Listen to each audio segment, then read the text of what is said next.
இனிய வணக்கங்கள், அன்பு நண்பர்களே. மீண்டும் ஒரு புத்தம் புதிய நன்னாளில் உங்கள் அனைவரையும் சந்திப்பதில் பெருமகிழ்வு கொள்கின்றது சரித்திரம் படைப்போம் தளம்.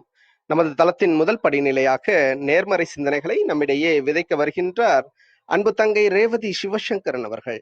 அவர்களை அன்புடன் வரவேற்போம். நன்றி. வணக்கம் அனைவருக்கும். சுய பிரகடனம். இப்பிரபஞ்ச வெளியில் நீக்கமர நிறைந்திருக்கும் பரம்பொருளே, உம்மை வணங்குகின்றோம். உந்தன் அளப்பரிய அன்பால் எங்களுக்கு கிடைத்திட்ட பெற்றோர்கள், வழிகாட்டிகள், உற்றார் உறவினர்கள், நண்பர்கள் மற்றும் ஒவ்வொரு உயிருள்ள ஆன்மாக்கள் மற்றும் உயிரற்ற பொருட்களுக்காகவும் மனம் நிறைந்த நன்றி.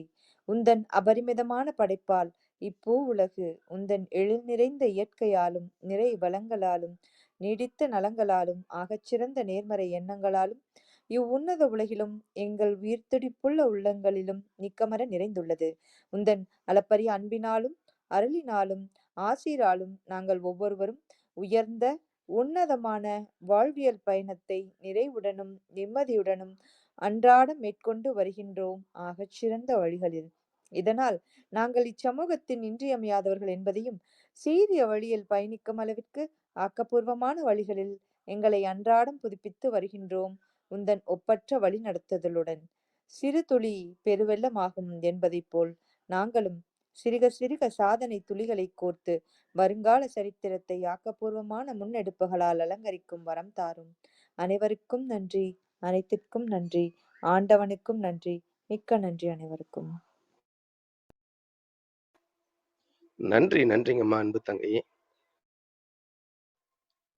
நமது நிகழ்வின் அடுத்த படிநிலையாக நாம் ஒரு நிமிட தியானத்திற்குள் பயணிக்க இருக்கின்றோம். கண்களை மெலிதாக மூடிக்கொள்வோம், கரங்களை கோர்த்துக் கொள்வோம். இப்பிரபஞ்ச பெருவழியில் உள்ள இறைமைக்கு மனதார நன்றி பகிர கிடைத்த மற்றும் ஒரு அற்புதமான நன்னாள் இது. இப்பொழுது நாம் உச்சரிக்க இருக்கும் ஒவ்வொரு வார்த்தைகளுடன் நன்றி உணர்வினையும் கலந்து இறைமைக்கு சமர்ப்பிப்போம் அன்பின் காணிக்கையாய். இன்றெடுத்து அன்றாடம் அமுதூட்டி அன்பாகவும் கருணையாகவும் மாறிப்போன அன்பு தாய்க்கு மனம் நிறைந்த நன்றி. ஒவ்வொரு நாளையும் ஒவ்வொரு பொழுதையும் தமது உழைப்பாலும் தியாகத்தாலும் குடும்பத்தை நிறைத்து அறிவாகவும் ஆற்றலாகவும் மாறிப்போன அன்பு தந்தைக்கு மனம் நிறைந்த நன்றி. பரிசுத்தமான இயற்கையை பரிசளித்து சென்ற நம் முன்னோர்கள் ஒவ்வொருவருக்கும் மனம் நிறைந்த நன்றி. கற்பித்தல் என்னும் இனிய அனுபவங்கள் வாயிலாக அன்றாட பொழுதுகளை அர்த்தமுள்ளதா நிறைந்த நன்றி. இப்பிரபஞ்ச பூவுலகினுள் பயணித்துக் கொண்டிருக்கும், பயணிக்க இருக்கின்ற ஒவ்வொரு உயிருள்ள ஆன்மாக்களுக்கும் மனம் நிறைந்த நன்றி. உயிரற்ற பொருட்களாய், வாழ்வின் உடன் வழித்துணையாய், வாழ்வின் பாதையை என்றென்றும் நிறைக்கும் உயிரற்ற பொருட்களுக்கும் மனம் நிறைந்த நன்றி. இப்பிரபஞ்ச பூவுலகினை தமது பேரன்பாலும் பேரருளாலும் பேராசிராலும் ஆண்டு அரவணைத்து காத்து வரும் அந்த ஆண்டவனுக்கும் நன்றி. இப்பொழுது நமது சுவாசத்தின் ஓசையில் அது பயணிக்கும் பாதைகளில் நாமும் ஒரு நிமிடம் இணைந்து பயணிப்போம், நம் மூச்சின் சுவாசத்தினை சீர்மைப்படுத்தியவர்களாய்.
இப்பிரபஞ்ச பெருவழியில் நீக்கமர நிறைந்திருக்கும் முடிவில்லா பரம்பொருளின் அன்போடும் அருளோடும் ஆசிரோடும் எங்கள் வாழ்வியல் சூழல் அன்றாடம் அர்த்தமுள்ள வகையில் சீருடனும் செம்மையுடனும் பண்பட்டு வருகிறது. இதனால் இச்சமூகத்தின் சீரிய சிறந்த முன்மாதிரிகளாக நாங்கள் திகழ்வதோடு நில்லாமல் பல்வேறு சாதனைகளையும் அதன் வாயிலாக சரித்திரங்களையும் படைக்கும் அற்புத படைப்பாளிகளாக பரிணமிப்போம். இறைமைக்கு நன்றி.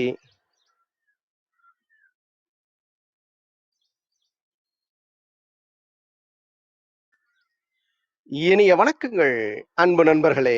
மீண்டும் ஒரு புத்தம் புதிய நன்னாள் இறைமையின் வரமாக நமது தளத்தின் 450வது நிகழ்விற்கு உங்கள் ஒவ்வொருவரையும் அன்புடன் வரவேற்பதில் பெருமகிழ்வு கொள்கின்றது சரித்திரம் படைப்போம் தளம். இந்த நாள் உங்களுக்கு ஆக சிறந்த நன்னாளாக அமைந்திடவும், நீங்கள் அடியெடுத்து வைக்கும் ஒவ்வொரு முயற்சிகளும் உங்களுக்கு ஆக சிறந்த வெற்றிகளை பரிசளிக்கவும் அன்பின் வாழ்த்துக்களை பகிர்ந்து கொள்வதில் பெருமகிழ்வு கொள்கின்றோம் நாங்கள். அன்பிற்கினிய நண்பர்களே, இந்த வாரம் முழுக்க நாம் வசந்தம் என்ற ஒரு அற்புதமான தொகுப்பின் கீழ் நமது சிந்தனைகளை செழுமைப்படுத்தி வருகின்றோம்.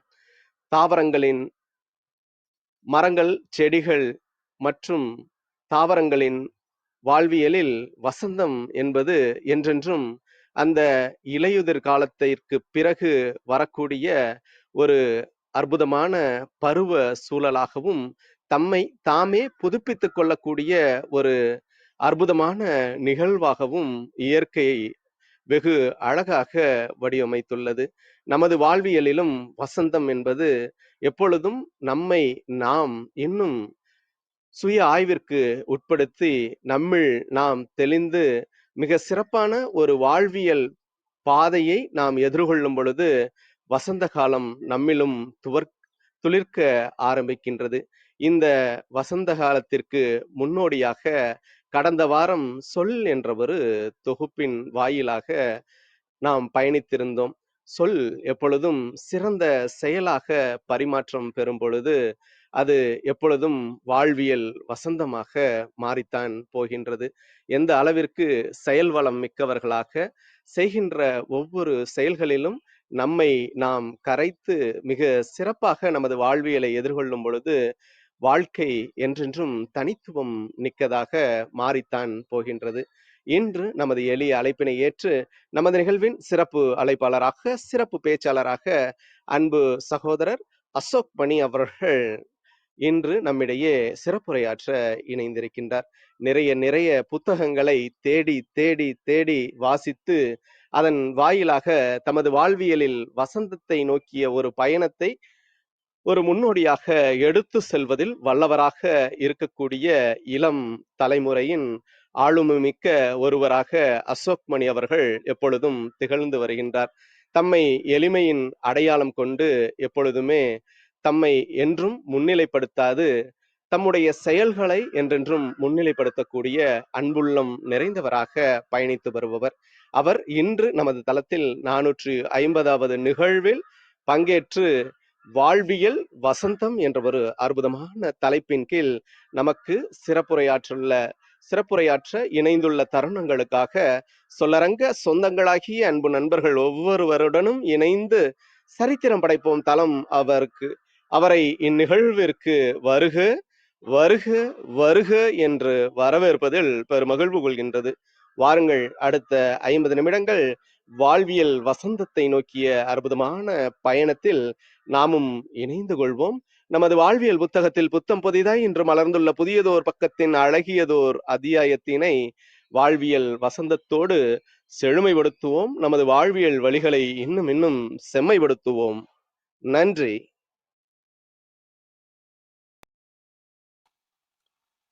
எல்லாருக்கும் காலை வணக்கங்க. என் பேர் அசோக். சார் சொன்ன மாதிரி எனக்கு இந்த புக் படிக்கிறதுலாம் கொஞ்சம் நிறைய இன்ட்ரெஸ்ட்டு. புக் படிக்கிறது மட்டும் இல்லை, அது நம்ம எவ்ரிடே லைஃப்பில் நமக்கு இம்ப்ளிமெண்ட் பண்ண முடிஞ்சால் எப்படி இருக்கும் அப்படின்ட்டு கொஞ்சம் கூட இன்ட்ரெஸ்டிங்காக இருக்கும் லைஃப் அப்படின்ட்டு நம்புகிற ஒரு ஆள். ஸோ இப்போ நான் உங்ககிட்ட பேச வந்ததே எப்படின்னா, அகைன் இது நான் இந்த படிச்ச இந்த புக்க இருந்துட்டு நான் ஒரு டைம் உங்ககிட்ட ஷேர் பண்ணோம்னா, இது இன்னும் கூட என்னோட மைண்டுக்குள்ள இன்னும் ஆழமா போகும். சப்கான்ஷியஸ் மைண்ட்ல இருக்கும். ஸோ தட் இன்னும் கூட நான் பெட்டரா யூஸ் பண்ண முடியும் என்னோட லைஃப்ல அப்படிங்கிற ஒரு எண்ணத்தோட தான். ஸோ இன்னைக்கு நான் பேச போற புக்கோட ஆத்தர் பேரு மார்க் மேன்ஷன் சொல்லிட்டு அவரோட 2வது புக் இது. இந்த புக்கோட ஸ்லோகனே பார்த்தீங்கன்னா, எ புக் அபவுட் ஹோப் அப்படின்னு தான் போட்டிருப்பாரு அவர் அந்த புக்ல. ஆக்சுவலி ஹோப்னா நமக்கு எல்லாருமே நம்ம ரொம்ப பாசிட்டிவான ஒரு விஷயம் அப்படிங்கிற மாதிரி யோசிப்போம். ஸோ நம்ம வாழ்க்கை மேலே நம்பிக்கை வைக்கணும், இப்படி யோசிக்கணும், கண்டினியூஸாக ஒரு விஷயத்து மேலே ரொம்ப ஆசை வச்சு அதோட ஒர்க் பண்ணிக்கிட்டே இருக்கணும் அப்படிங்கிற மாதிரி தான் நம்ம இருந்துட்டு ஹோப்பை பற்றி நிறைய கேள்விப்பட்டிருப்போம். இந்த புக்கில் எனக்கு அட்ராக்ட் பண்ண விஷயம் என்னன்னா, பிகாஸ் நான் இப்போ ஒரு வருஷமாவே இதே தளத்தில் ஆல்ரெடி 2-3 டைம் பேசியிருக்கேன். ஸோ எல்லா டைமே நான் இப்போ சொல்கிறது, இப்போ லாஸ்ட் ஒரு 1 இயர் 1.5 இயராகவே இந்த present leave in the presence அப்படிங்கிற மாதிரி நிகழ்களத்தில் நிகழ் அப்படின்னு சாரி நிகழ்களத்தில் வாழ் அப்படின்னு சொல்லிட்டு ஆரோக்கிய பிரிட்டஸ் அவர் கூட எனக்கு ஒரு ஆப்பர்ச்சுனிட்டி கொடுத்துருந்தாரு அதை பற்றி பேசுறதுக்கு. ஸோ அது ரொம்ப பிடிச்சிருக்கு எனக்கு. இந்த பாஸ்ட்டை பற்றி ரொம்ப உரி பண்ணாமலோ இல்லை ஃபியூச்சரை பற்றி நிறைய பயப்படாமலோ இந்த நிமிஷம் எப்படி வாழ்றது கேட்குறதுக்கு சிம்பிளாக இருந்தாலும் இது ரொம்ப கஷ்டம். ஆக்சுவலி நான் இப்போ ஒரு 1.5-2 வருஷமாகவே ட்ரை பண்ணுறேன்னா கூட இன்னும் கூட என்னால் அதை அச்சீவ் பண்ண முடியல. இப்பயும் எனக்கு அந்த பாஸ்ட்டுக்கு போய் கொஞ்சம் ஃபீல் பண்ணுறதோ இல்லை ஃபியூச்சருக்கு போய் பயப்படுறதோ அந்த இஷ்யூ இருக்க தான் செய்யுது. பட் அந்த ஒரு ஜேர்னியில் இருக்கும்போது இந்த புக்கு படித்ததுனால எனக்கு இந்த புக்கு என்ன ரொம்பவே இம்ப்ரெஸ் பண்ணிடுச்சுன்னு தான் சொல்லலாம். ஓகே, இது one more way of how to leave in the present அப்படிங்கிற மாதிரி இந்த புக் நமக்கு ஹெல்ப் பண்ணுது அப்படிங்கிற மாதிரி எடுத்துக்கிட்டேன். அதனால இந்த புக்கு ரொம்ப இம்ப்ரெஸ் பண்ணுச்சு. அகைன் லைக் என்னை ரொம்ப இம்ப்ரெஸ் பண்ணுற புக்ஸை நான் நிறைய முறை படிப்பேன். இந்த புக்கு எத்தனை முறை படித்தேனே என்னால் தெரில. ஒரு 7-8 முறையாவது ஆடியோ புக்ஸு, அப்புறம் பேப்பர் இப்போ கையில் வச்சிட்டு இருக்கேன் பேப்பர் புக்கு. இது எல்லாமே எல்லாம் கூட சேர்த்து ஒரு 7-8 முறை படித்தப்போ, பட் ஒரு முறையும் படிக்கும்போது இந்த புக்கு எனக்கு ஒரு பாடத்தையோ இல்லை ஒரு கைண்ட் ஆஃப் வியூவோ கொடுக்குதுன்னு சொல்லலாம். ஸோ இப்போ என்னோட கரண்ட் வியூ அபவுட் இந்த புக்கை இருந்துட்டு உங்ககிட்ட ஷேர் பண்ணிக்கலான்ட்டு இருக்கேன். நான் சொன்ன மாதிரி இந்த புக்கு இருந்துட்டு ஹோப்பை பற்றியது. அப்புறம் ஹோப்புன்றது ஒரு பாசிட்டிவான விஷயம் மட்டும் இல்லை, அது நெகட்டிவாகவும் போகலாம் அப்படிங்கிற மாதிரி பேசுகிற ஒரு புக்கு. இன்ஃபேக்ட் இந்த புக்கு நிறைய பேசுறது ஹோப்புங்கிறது எவ்வளோ ஒரு டேஞ்சரஸான விஷயம் அப்படிங்கிற மாதிரி. அப்புறம் அந்த ஹோப்பை எப்படி நம்ம கரெக்டாக யூஸ் பண்ணணும், அந்த டேஞ்சரஸ் பார்ட்டுக்கு போகாமல் நமக்கு பாசிட்டிவாக ஹெல்ப் பண்ணுற மாதிரி எப்படி யூஸ் பண்ணணும் அப்படிங்கிற மாதிரி தான். ஸோ இந்த புக்கை நான் இருந்துட்டு சாப்டர் பை சாப்டராக சொல்லலை. அகைன் நான் சொன்ன மாதிரி என்னோட அண்டர்ஸ்டாண்டிங். ஸோ இவர் எப்படி இந்த புக்கை யோசிச்சிருப்பாரு அப்படின்னா, அட்லீஸ்ட் எனக்கு இது எப்படி தோணுதுன்னா, இந்த புக் இருந்துட்டு அமோர் ஃபேட்டி அப்படிங்கிற ஒரு விஷயம் யாராவது கேள்விப்பட்டிருப்பீங்களான்னு தெரில. ஃபிட்ரிக் நேச்சர் அப்படின்னு சொல்லிட்டு ஒரு பெரிய மகான், ஒரு அறிவாளி, அவர் ஒரு புக்கு கூட எழுதியிருக்காரு, காட் இஸ் டெட் அப்படின்னு சொல்லிட்டு. ஸோ அவர் அந்த புக்கில் சொன்ன விஷயத்த, இன்ஃபேக்ட் அந்த புக்கையும் இதே புக்கில் இந்த ஆத்தர் மென்ஷன் பண்ணியிருப்பாரு. ஸோ அந்த புக்கில் அவர் சொன்ன விஷயத்த இவர் எப்படி சொல்ல வர்றாருன்னா, அந்த காட் இஸ் டெட்டுங்கிற புக்கில் 2 குரூப் ஆஃப் பீப்புள் இருக்காங்க. ஒன்று இருந்துட்டு superior people, another one is inferior people. Superior பீப்புள்னா யாருன்னா, நம்ம அந்த காலத்துல இருந்து யோசிச்சோம்னா ஒரு ஜமீன்தார் இந்த மாதிரி ஆளுங்க. இன்ஃபீரியர் பீப்புளுங்கிறது யாருன்னா, அவங்க கூட வேலை செய்கிற ஸ்லேவ்ஸு, அடிமைகள் இந்த மாதிரி சொல்லலாம். ஸோ சுப்பீரியர் பீப்புளோட வேல்யூ என்னவா இருந்ததுன்னா, ஆஹ், அதிகாரம், பவரு இதெல்லாம் தான் வாழ்க்கைக்கு ரொம்ப முக்கியம் அப்படிங்கிற மாதிரி யோசிச்சாங்க. இன்ஃபீரியர் பீப்புளோட வேல்யூ என்னவா இருந்ததுன்னா ஈக்குவலைசேஷன், எல்லாருமே சமமாக இருக்கணும், யாருமே பெரிய ஆளுங்க இல்லை அப்படிங்கிற மாதிரி. ஸோ இப்போ நம்ம தமிழ்நாட்டிலே பார்த்துக்கிட்டாலும் இல்லை இந்தியாவில் நம்ம படித்த புக்ஸில் இல்லை ஒரு சினிமாவில் எல்லாத்துலேயும் பார்த்தோம்னா இந்த டிஃப்ரென்சியேஷன் இருக்கும். ஸோ அவர் அந்த ஃபிட்ரிக் நேச்சர் எப்படி முடிச்சிருப்பாருன்னா, இந்த டிஃப்ரென்சியேஷன் இருந்துட்டு ஒரு குறிப்பிட்ட குரூப்ல இருந்து வெளியில் போகும். ஆக்சுவலி அவர் எழுதினது இந்த புக் எனக்கு தெரிஞ்சு ஒரு 250-300 இயர்ஸ்க்கு முன்னாடின்னு நினைக்கிறேன். ஸோ அதனால அந்த டயத்திலேயே அவர் இது யோசிச்சிருக்காரு. இப்போ இருக்கிற இந்த சின்ன பிரச்சனை இது இருந்துட்டு நாளைக்கு இருந்துட்டு ஒரு பார்டரை கடந்து ஒரு நாடு கடந்து போகும். அது போகிற டயத்தில் என்ன ஆகுனா, உலகத்தில் பெரிய பெரிய போர்லாம் உண்டாகும். இன்ஃபேக்ட் இந்த இந்த புக் அவர் எழுதும்போது ஃபர்ஸ்ட் வேர்ல்டு வார் கூட நடக்கல. ஸோ அப்படிங்கிற மாதிரி அவர் கெஸ் பண்ணி இந்த பவரும் இந்த ஒரு ஒரு குரூப்போட அந்த பவர் வேல்யூவும் அதர் குரூப்போட அந்த ஈக்குவலைசேஷன் வேல்யூவும் இந்த மாதிரி பெரிய பெரிய போர்லாம் கொண்டு போகும். இப்படி இந்த போர் நடக்கும்போது ஆப்வியஸ்லி கடவுளுக்கு பிடிக்காதுல்ல. ஸோ கடவுளை நம்ம கொன்னுருவோம் அப்படிங்கிற மாதிரி எழுதியிருப்பார். ஸோ எதுக்காக அவர் இந்த புக்கில் இந்த ஹோப்பை பற்றி இந்த பர்டிகுலர் டாபிக் அவர் பேசுகிறாருன்னா, 2 குரூப்புமே நம்பிக்கை வச்சுருந்தாங்க. அந்த சுப்பீரியர் குரூப்பும் என்னென்னா பவர் தான் இம்பார்ட்டன்ட் அப்படிங்கிற மாதிரி பவர் மேலே ஒரு நம்பிக்கை வச்சுருந்தாங்க. அது இன்ஃபீரியர் குரூப்பு ஈக்குவலைசேஷன் மேல ஒரு நம்பிக்கை. ஸோ இந்த போருக்கு காரணம் என்னன்னா, 2 பேருமே அவங்க வச்சிருக்கிற அந்த வேல்யூ சிஸ்டத்து மேல இருக்க நம்பிக்கை தான். ஸோ அதுதான் கடவுளையே கொல்லுற அளவுக்கு போகும். அப்படிங்கிற மாரி இதுல மென்ஷன் பண்ணியிருப்பாரு.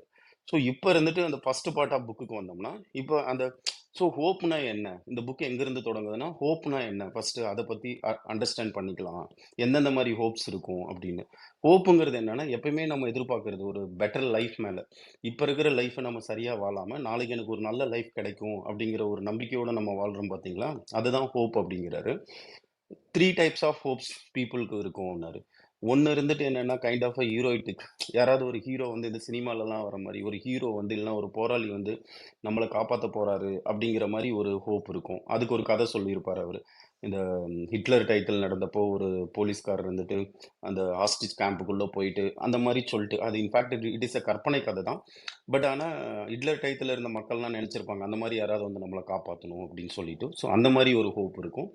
2வது என்னன்னா, ரொம்ப பிலாசபிக்கலா நம்ம இருந்துட்டு போராடி பார்த்திருப்போம். அப்புறம் அந்த விஷயம் நடக்கலன்னா, அத கிவ் அப் பண்ணிருவோம்ல. அந்த ஸ்டேஜ்ல நம்ம மைண்ட் எப்படி ஒர்க் ஆகும்?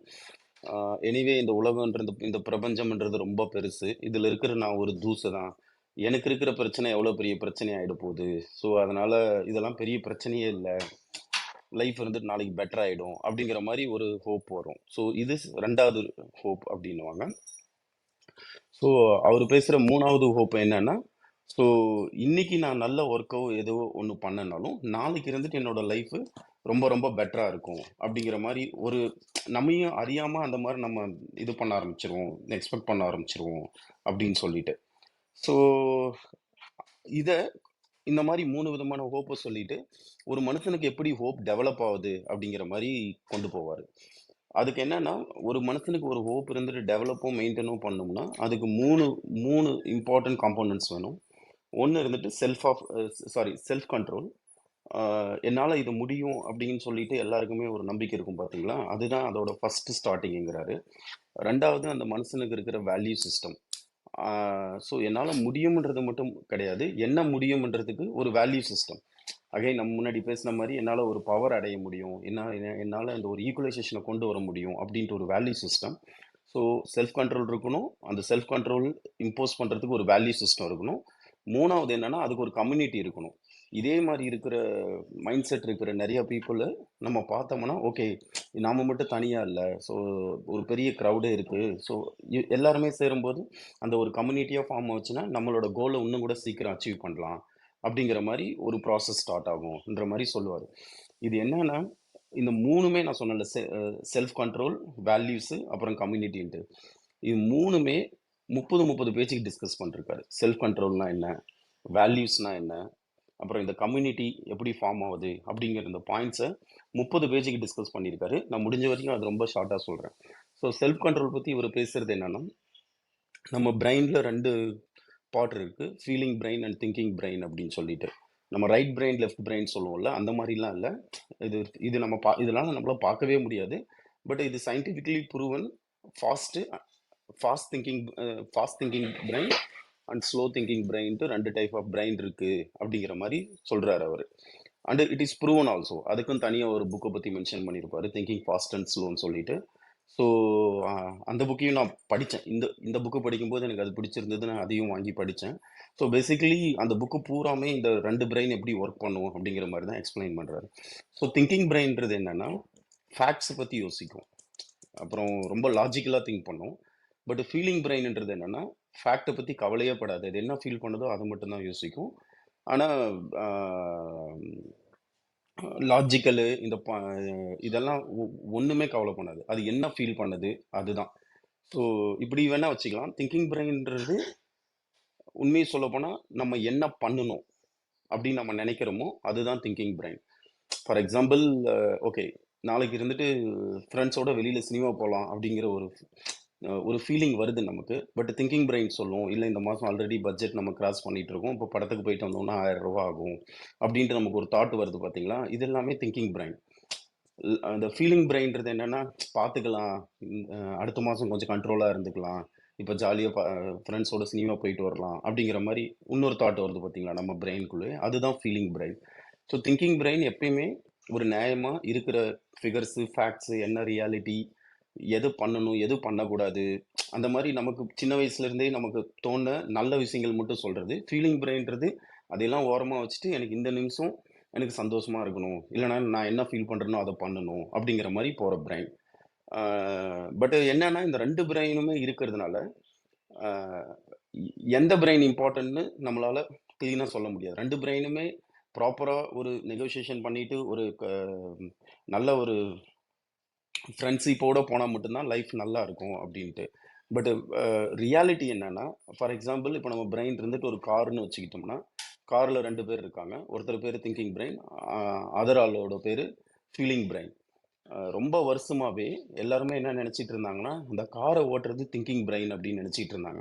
அதுக்கு அவர் எலியட்னு ஒருத்தரோட பத்தி கதை சொல்லுவார். அவங்களுக்கு சர்ஜரி ஆச்சு. அந்த டயத்துல ஒரு டியூமர் ரிமூவ் பண்ணும்போது, அந்த திங்கிங் பிரெயின் ப்ரீஃபான்டல் கார்டெக்ஸ் அப்படின்னு பிஎஃப்சி அப்படிங்கிற ஏரியா தான் அது திங்கிங் பிரெயினுக்கு ரீசன்னு சொல்றாங்க. ஸோ அந்த ஏரியாவை ரிமூவ் பண்ணிட்டாங்க அப்படிங்கிற மாதிரி. ஸோ இப்போ நான் அந்த பார்ட்டுக்கு போல ஜஸ்ட் இந்த காரை பற்றி மட்டும் எக்ஸ்பிளைன் பண்ணுறேன். ஸோ பேசிக்கலி என்னன்னா, திங்கிங் பிரெயின், ஃபீலிங் பிரெயின் 2 பேருமே காரில் இருக்காங்க. எல்லாருமே நினைச்சிட்டு இருந்தது திங்கிங் பிரெயின் தான் கார் ஓட்டிட்டு இருக்குன்னு. Actually the reality feeling brain. Feeling brain நான் சொன்னேன்ல, ஒரு குழந்தை மாதிரி அடம் பிடிக்கும். அதை இருந்துட்டு அவ்வளோ சீக்கிரமாக கண்ட்ரோல் பண்ணுறன்றது ரொம்ப ரொம்ப கஷ்டம். ஸோ திங்கிங் பிரெயின் இருந்து ஒரு அப்பா மாதிரின்னு வச்சுக்கோங்களேன். டேய் இப்படி பண்ணாத, இப்படி பண்ணோம்னா, ஃபார் எக்ஸாம்பிள் நம்ம அந்த கார் ஓட்டுற எக்ஸாம்பிளுக்கே போகிறோம். ஃபீலிங் பிரெயின் இருந்துட்டு கார் ஓட்டிட்டு இருக்கு. திங்கிங் பிரெயின் சொல்லுது, ரொம்ப ஸ்பீடாக போகாத, எதிரில் யாராவது வந்தாங்கன்னா கிராஸ் பண்ணிடுவாங்கன்ட்டு. ஃபீலிங் பிரெயின் சொல்லணும், எதிரில் வந்தால் நான் கண்ட்ரோல் பண்ண முடியும் என்னால் அப்படிங்கிற ஒரு கான்ஃபிடென்ஸில் ரொம்ப ஸ்பீடாக போகும்னு வச்சுக்கோங்களேன். அதனால திங்கிங் பிரெயினுக்கு ரொம்ப அட்வைஸ் பண்ணிக்கிட்டே இருந்ததுன்னா, ஃபீலிங் பிரெயின் ஒரு ஸ்டேஜில் சொல்லிடும், நீ வாயை மூடிக்கிட்டு இது கார் ஓட்டுறது என்னோட வேலை, உன் வேலை ஜஸ்ட் உட்காந்துட்டு வர்றது தான், நான் பார்த்துக்கிறேன் அப்படிங்கிற மாதிரி சொல்லிடும் அப்படிங்கிற மாதிரி எக்ஸ்பிளைன் பண்ணுவார். ஸோ இந்த ஃபீலிங் பிரெயின் அப்படிங்கிறது கண்ட்ரோல் பண்ணணும்னு திங்கிங் பிரெயின் நினைச்சா எப்பயுமே வின்னும் பண்ண முடியாது அப்படிங்கிறாரு. ஸோ அப்புறம் இது இருந்துட்டு கான்சியஸ் கார். ஸோ இந்த மாதிரி தான் இந்த கார் ஓடிட்டு இருக்கும். அப்புறம் அவரே க்ளவுன் கார் அப்படின்ட்டு ஒரு கார் இன்ட்ரடியூஸ் பண்றாரு. இந்த கார்ல என்னன்னா, திங்கிங் பிரெயினுக்கு இப்போ புரிஞ்சிருச்சு. ஓகே, நம்ம என்ன சொன்னாலும் ஃபீலிங் பிரெயின் இருந்துட்டு நம்ம பேச்சை கேட்க போறதில்ல. அதனால ஃபீலிங் பிரெயின் என்ன சொல்லுதோ அதை நான் கேட்டுக்கிறேன் அப்படின்ட்டு. அதுக்கு ஒரு எக்ஸாம்பிள் கூட சொல்லுவார். ஸோ நம்ம ஒரு டயட்லேயே இதுலேயே இருக்கும்போது நமக்கு பிடிச்ச ஒரு விஷயம் சாப்பிடணும்னு தோணும். அப்போ இருந்துட்டு ஃபீலிங் பிரெயின் இருந்துட்டு சொல்லும் இந்த மாதிரி, இன்னைக்கு எனக்கு ஐஸ்கிரீம் சாப்பிடணும் போல் இருக்குன்ட்டு. இப்போ திங்கிங் பிரெயின் இப்படி யோசிச்சதுன்னு வச்சுக்கோங்களேன். எனவே நான் ஃபீலிங் பிரெயின் கிட்ட சண்டை போட்டு என்னால் ஜெயிக்க போக முடியறதில்ல. நான் போயிட்டு பேசாமல் 2 ஐஸ்கிரீம் சாப்பிட்டு வந்துடுவோம். வேணா நாளைக்கு காலையில் நான் ஜிம்முக்கு போகும்போதோ இல்லை ஓட போகும்போதோ ஒரு ரவுண்ட் எக்ஸ்ட்ரா ஓடிக்கலாம் அப்படிங்கிற மாதிரி நினைச்சதுன்னா அதுதான் கிளவுன் கார்.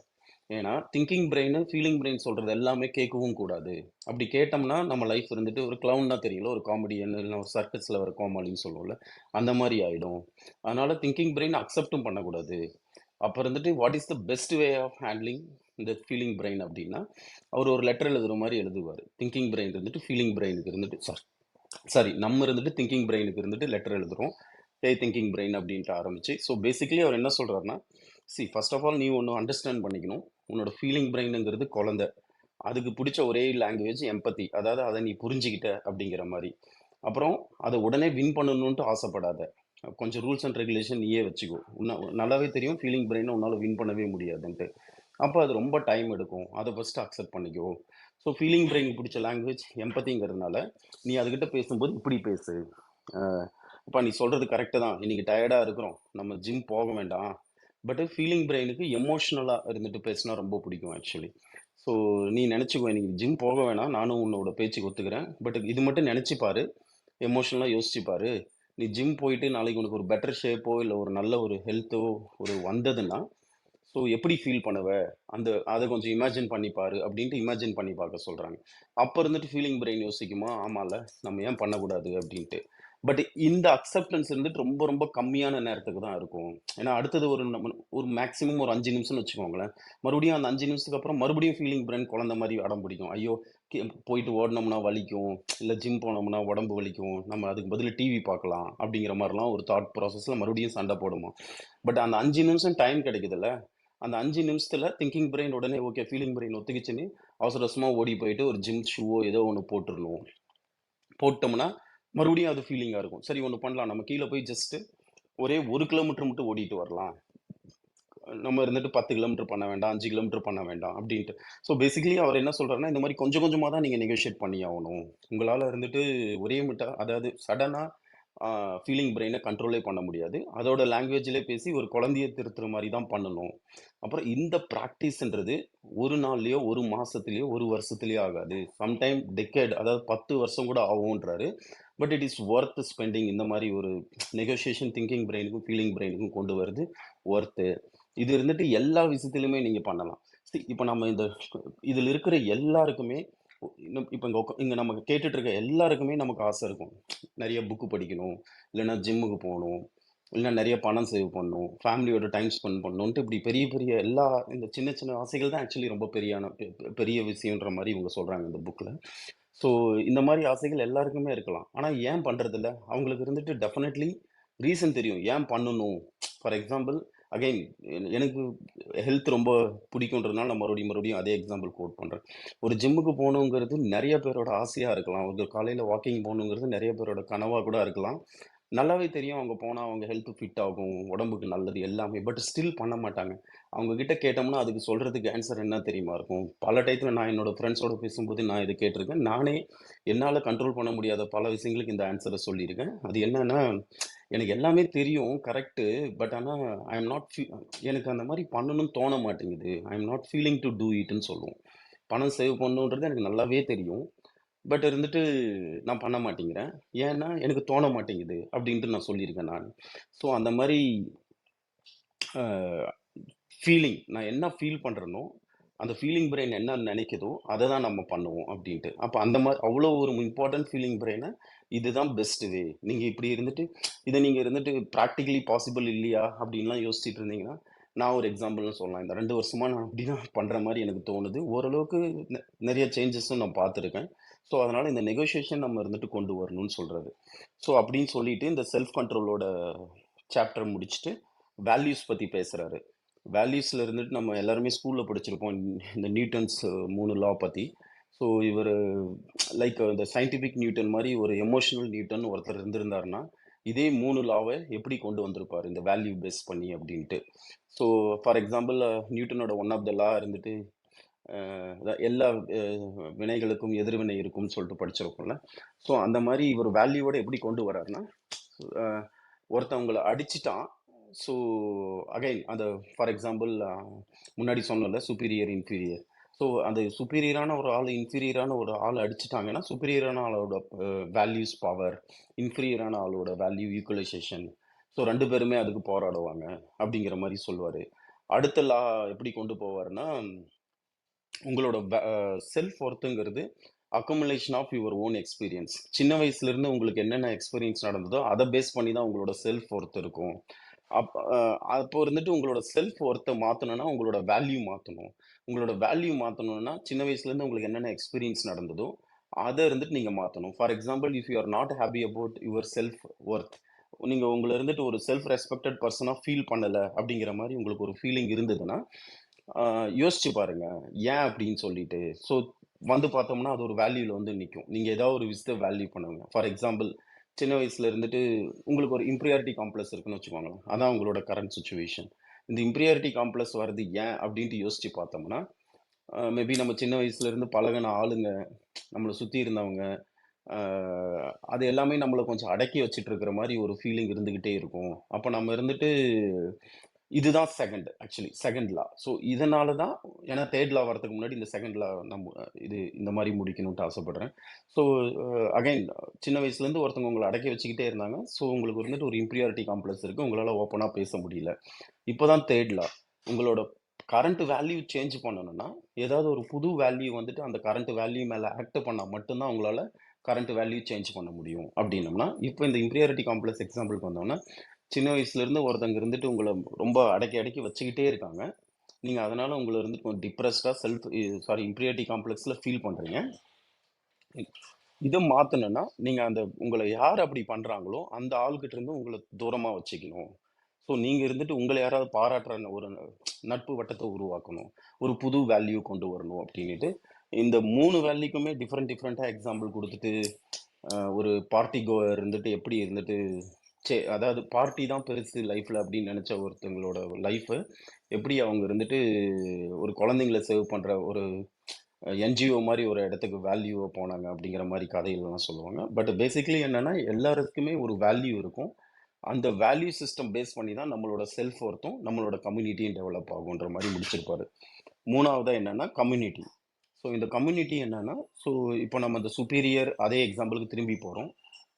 பவர் தான் பெரிய வேல்யூ நினைக்கிறவங்க எல்லாருமே பார்த்தோம்னா இந்த லைக் மைண்டட் பீப்புள் அப்படின்னு சொல்லுவோம். ஆட்டோமேட்டிக்காக ஒரு இடத்துல ஒட்டுவாங்க.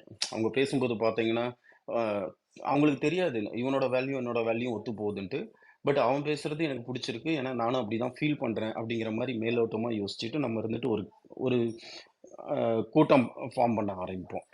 ஸோ இதை இருந்துட்டு அவர் கம்யூனிட்டி அப்படின்ட்டு இந்த புக்கில் ஒரு பெரிய ஸ்டெப் பை ஸ்டெப்பாக you can create your own religion அப்படின்ட்டு. ரிலிஜன்னா என்ன, இந்த ஐடியாலிசம், பாலிட்டிஷியன், அப்புறம் ஸ்பிரிச்சுவல் ரிலிஜன், கடவுள் பற்றி இந்த மாதிரி பெருசாக எழுதிக்கிட்டு இருப்பாரு. பட் என்னோட அண்டர்ஸ்டாண்டிங் இந்த சாப்டரில் என்னன்னா, லைக் மைண்டட் பீப்புள் நம்ம எவ்ரிடே நம்ம பேசுகிற ஆளுங்கள்லாம் யாருன்னா ஒரே மாதிரி ஒத்த வேல்யூ சிந்தனைகள்னு சொல்லுவோம்ல, அந்த அது அது இருக்கிறவங்க தான் அவங்க ஈஸியாக அட்ராக்ட் ஆவாங்க. எமோஷனல் கிராவிட்டி மாதிரி அவங்க ஈஸியாக அட்ராக்ட் ஆகி அவங்க ஒரு க்ரௌடாக ஃபார்ம் பண்ணுவாங்க. இந்த க்ரௌடு கூட கூட என்ன ஆகுன்னா நம்மளோட ஹோப் அதிகமாகிட்டே போகும். நம்ம யோசிக்கிறது கரெக்ட் போல தான் இருக்குது. ஸோ இது நாம மட்டுமே இல்லை, அங்கே இன்னும் கூட ஒரு பெரிய ஒரு கூட்டம் இருக்கு, எல்லாருமே நம்ம நினைக்கிற மாதிரி தான் யோசிக்கிறாங்க. ஸோ லுக்ஸ் லைக் நம்மளோட சிந்தனை கரெக்டுன்னு சொல்லிட்டு நம்ம ஹோப் இருந்துட்டு ரொம்ப ஸ்ட்ராங் ஆகிட்டே போகும் அப்படின்னு சொல்லுவார்.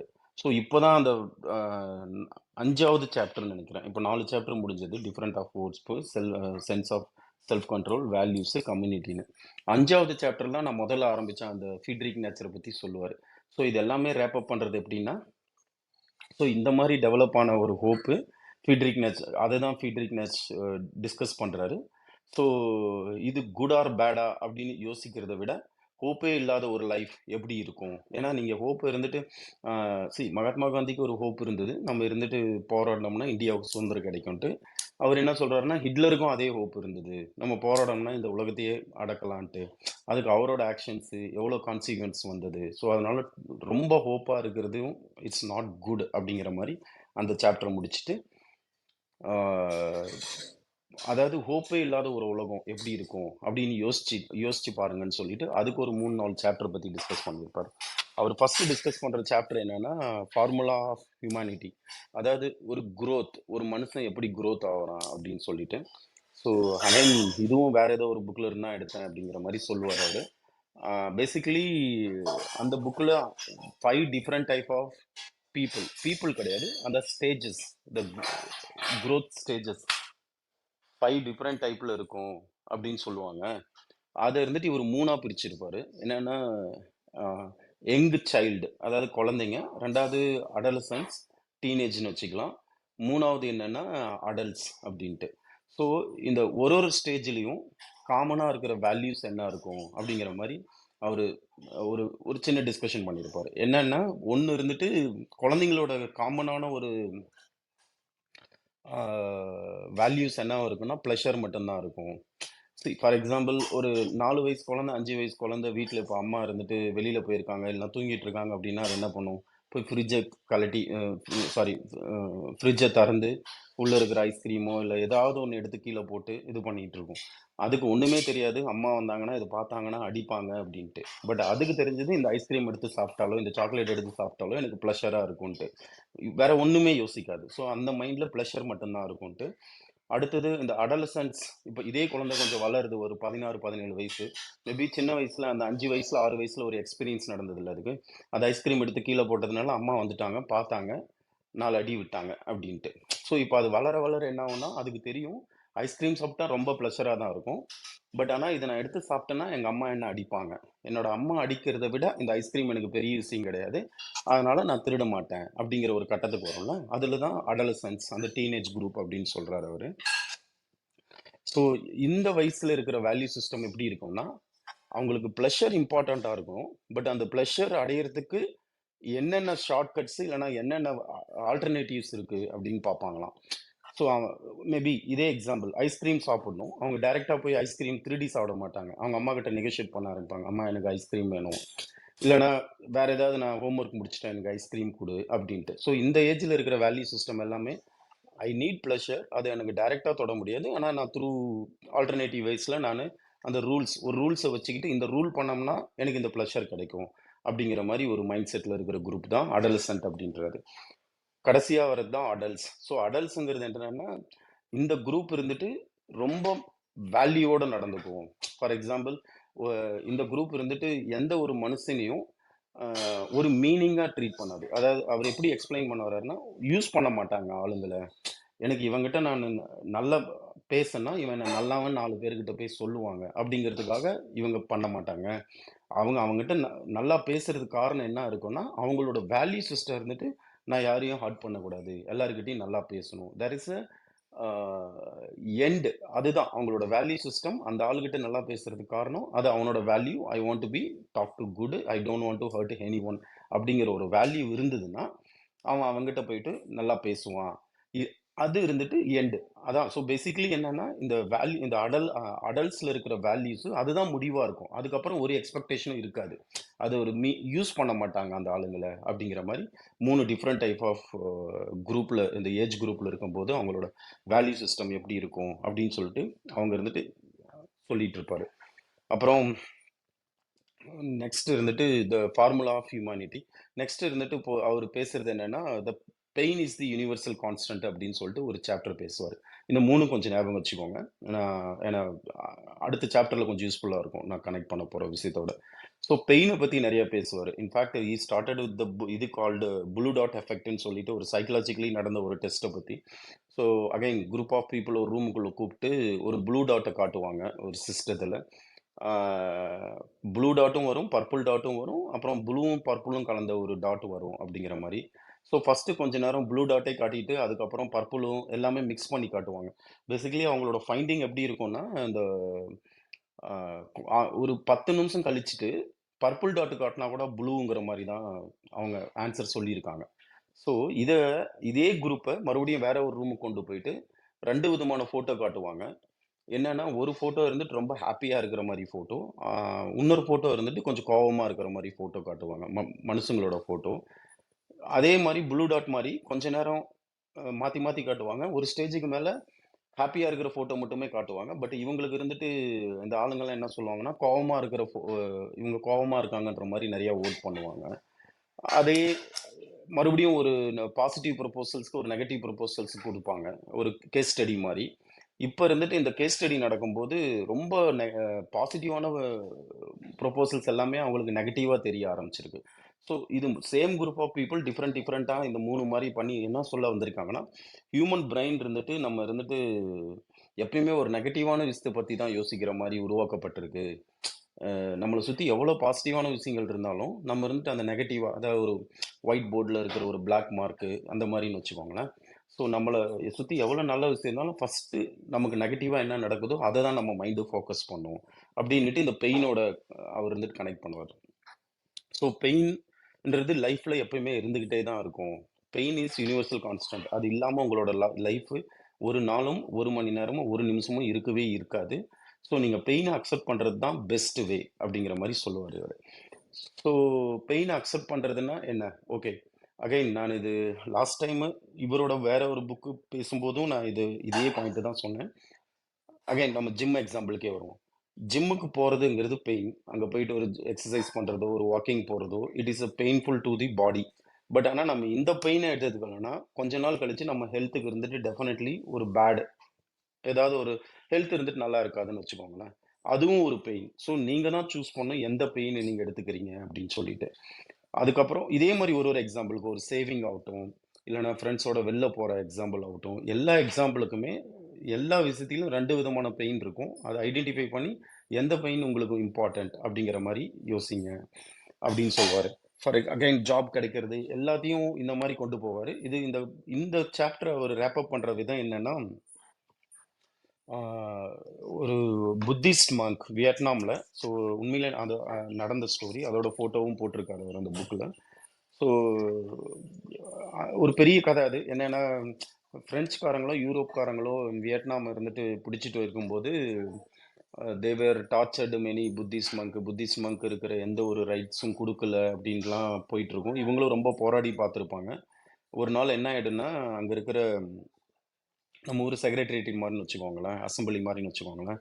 அது முன்னாடி ஒரு குரூப் ஆஃப் புத்திஸ்ட் மங்க் போயிட்டு ஒருத்தர் திடீர்னு கார்லேருந்து இறங்கி வருவார். போயிட்டு மெடிடேட் பண்ணுற பொசிஷனில் அந்த அசெம்பிளி முன்னாடி உட்காருவார். அப்புறம் பார்த்தா யாருக்கும் ஒன்றுமே புரியல என்ன பண்ண போகிறாங்கன்ட்டு. அது அசெம்பிளிங்கிறதுனால ரொம்ப பிஸியான ஏரியா வர எல்லாருமே இந்த இன்சிடெண்ட்டை பார்த்துக்கிட்டே இருக்காங்க. ஸோ திடீர்னுட்டு ஒரு புத்திஸ்ட் மங்க் வந்துட்டு அவரோட தலை மேல இருந்துட்டு பெட்ரோலோ கெரோசினோ ஊற்றி நெருப்பு வச்சிடுறாரு. ஸோ அப்போ எல்லாருக்குமே பயங்கர ஷாக். அது என்ன நடக்குதுன்னு அவங்களால யோசிக்க கூட முடியல. பட் அவர் சொல்ல வர விஷயம் என்னன்னா, அந்த புத்திஸ்ட் மங்க் இருந்துட்டு நெருப்புல எரிஞ்சிட்டு இருக்காரு. ஆனாலும் அந்த மெடிடேஷன் அந்த அந்த பொசிஷன்ல இருந்து அவர் இருந்துட்டு ஒரு சின்ன அசைவு கூட காட்டவே இல்லை அப்படின்ட்டு. ஸோ இது எப்படி கனெக்ட் பண்றாருன்னா, ஒரு விஷயத்தை நீங்க இருந்துட்டு அச்சீவ் பண்ணணும்னா இந்த மாதிரி பெயின் எல்லாம் கூட அனுபவிச்சு தான் ஆகணும். அதனால பெயின் இல்லாம வாழ்க்கை எனக்கு நாளைக்கு இருந்துட்டு ஒரு லைஃப் வரும், பெட்டர் லைஃப் வரும் வித்தவுட் எனி பெயின் அப்படிங்கிற மாதிரி ஒரு தப்பான ஹோப் வச்சுக்காதீங்க. அப்புறம் இந்த மாதிரி பெயினோட எல்லாம் கம்பேர் பண்ணும்போது நம்ம டே டு டே லைஃப்ல என்ன சொல்ற அனுபவிக்கிற இந்த சின்ன சின்ன பெயின்ன்றது ரொம்ப பெரிய விஷயமே கிடையாது. அதனால பெயினை இருந்துட்டு பார்த்து பயந்து ஓடாம அதை எப்படி ஒரு நண்பனா ஏத்துக்கணும், அதை எப்படி நீங்க ஹேண்டில் பண்ணணும், அவனை எப்படி இருந்துட்டு நீங்க இருந்துட்டு ஒரு நல்ல நண்பனா வச்சுக்கிட்டீங்கன்னா உங்க லைஃப் இருந்துட்டு ரொம்ப கம்ஃபர்டபுளா இருக்கும் அப்படிங்கிற மாதிரி சொல்லுவாரு. தென் ஸோ அந்த முன்னாடி பேசணும் இல்லைங்களா, இந்த child, adolescent and adult. So இது 3 ஸ்டேஜ்லையுமே டிஃப்ரெண்டான பெயினும் இருக்கும். ஸோ அந்த பெயின் இருந்துட்டு அந்த ஃபார் எக்ஸாம்பிள் ஒரு பேரண்டிங்கில் அந்த குழந்தைக்கு நம்ம இருந்துட்டு அந்த பெயினை சொல்லி கொடுக்கணும். ஸோ இந்த பெயினை அக்செப்ட் பண்ணிட்டு அடலசன்ட்டுக்கும் அதே சேம். அடல்ட்ஸ் ஆன நமக்கும் ஒரு ஸ்டேஜில் எல்லா இடத்துலையுமே ஒரு பெயின் இருக்கும். ஸோ இந்த பெயின் பெட்டராக இருக்கும். ஸோ இந்த பெயினை இருந்துட்டு இந்த 3 குரூப் ஆஃப் அந்த ஹியூமனிட்டியில் இருக்க 3 குரூப் ஆஃப் பீப்புளும் இருந்துட்டு அண்டர்ஸ்டாண்ட் பண்ணிக்கணும் அப்படிங்கிற மாதிரி அவர் முடிச்சிருப்பாரு. அதுக்கு அடுத்தது அவர் பேசுகிற இது என்னன்னா ஃபீலிங் எக்கானமி அப்படின்னு சொல்லிட்டு வருது. இந்த ஃபீலிங் எக்கானமிங்கிறது என்னன்னா, இட் இஸ் லைக் நம்ம பெயினுக்கு வேற என்னென்ன ரீசன்ட் இப்போ இருந்துட்டு அந்த பெயினை இதோட கனெக்ட் பண்றாரு. இது நிறைய பேசுறது என்னன்னா சேல்ஸ் அண்ட் மார்க்கெட்டிங். அகைன் இது ஒரு கதையோட ஆரம்பிப்பாரு.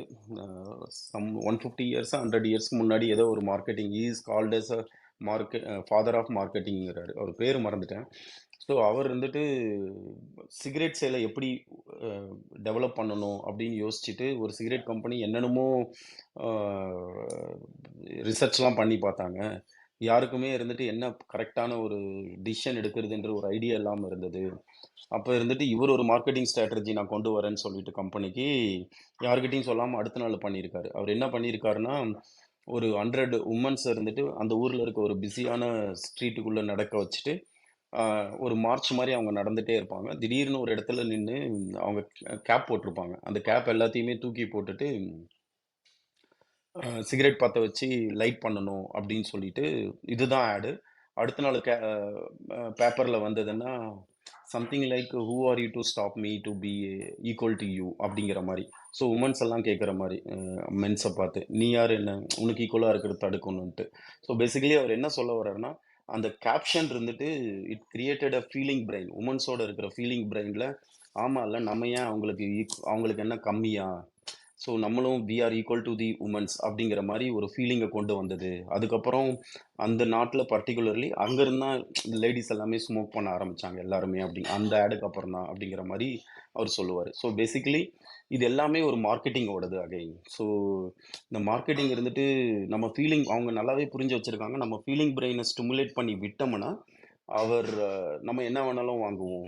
ரோட்டில் ஒரு நல்ல காரை பார்த்தோம்னா உடனே இந்த மாதிரி கார் இருந்தால் நம்மக்கிட்ட நல்லா இருக்குமே அப்படிங்கிற மாதிரியும் ஒரு ஃபீலிங் பிரெயின் யோசிக்கிறதில்ல. இது எல்லாமே என்னன்னா மார்க்கெட்டிங்கோட ஜிமிக்ஸ் தான்.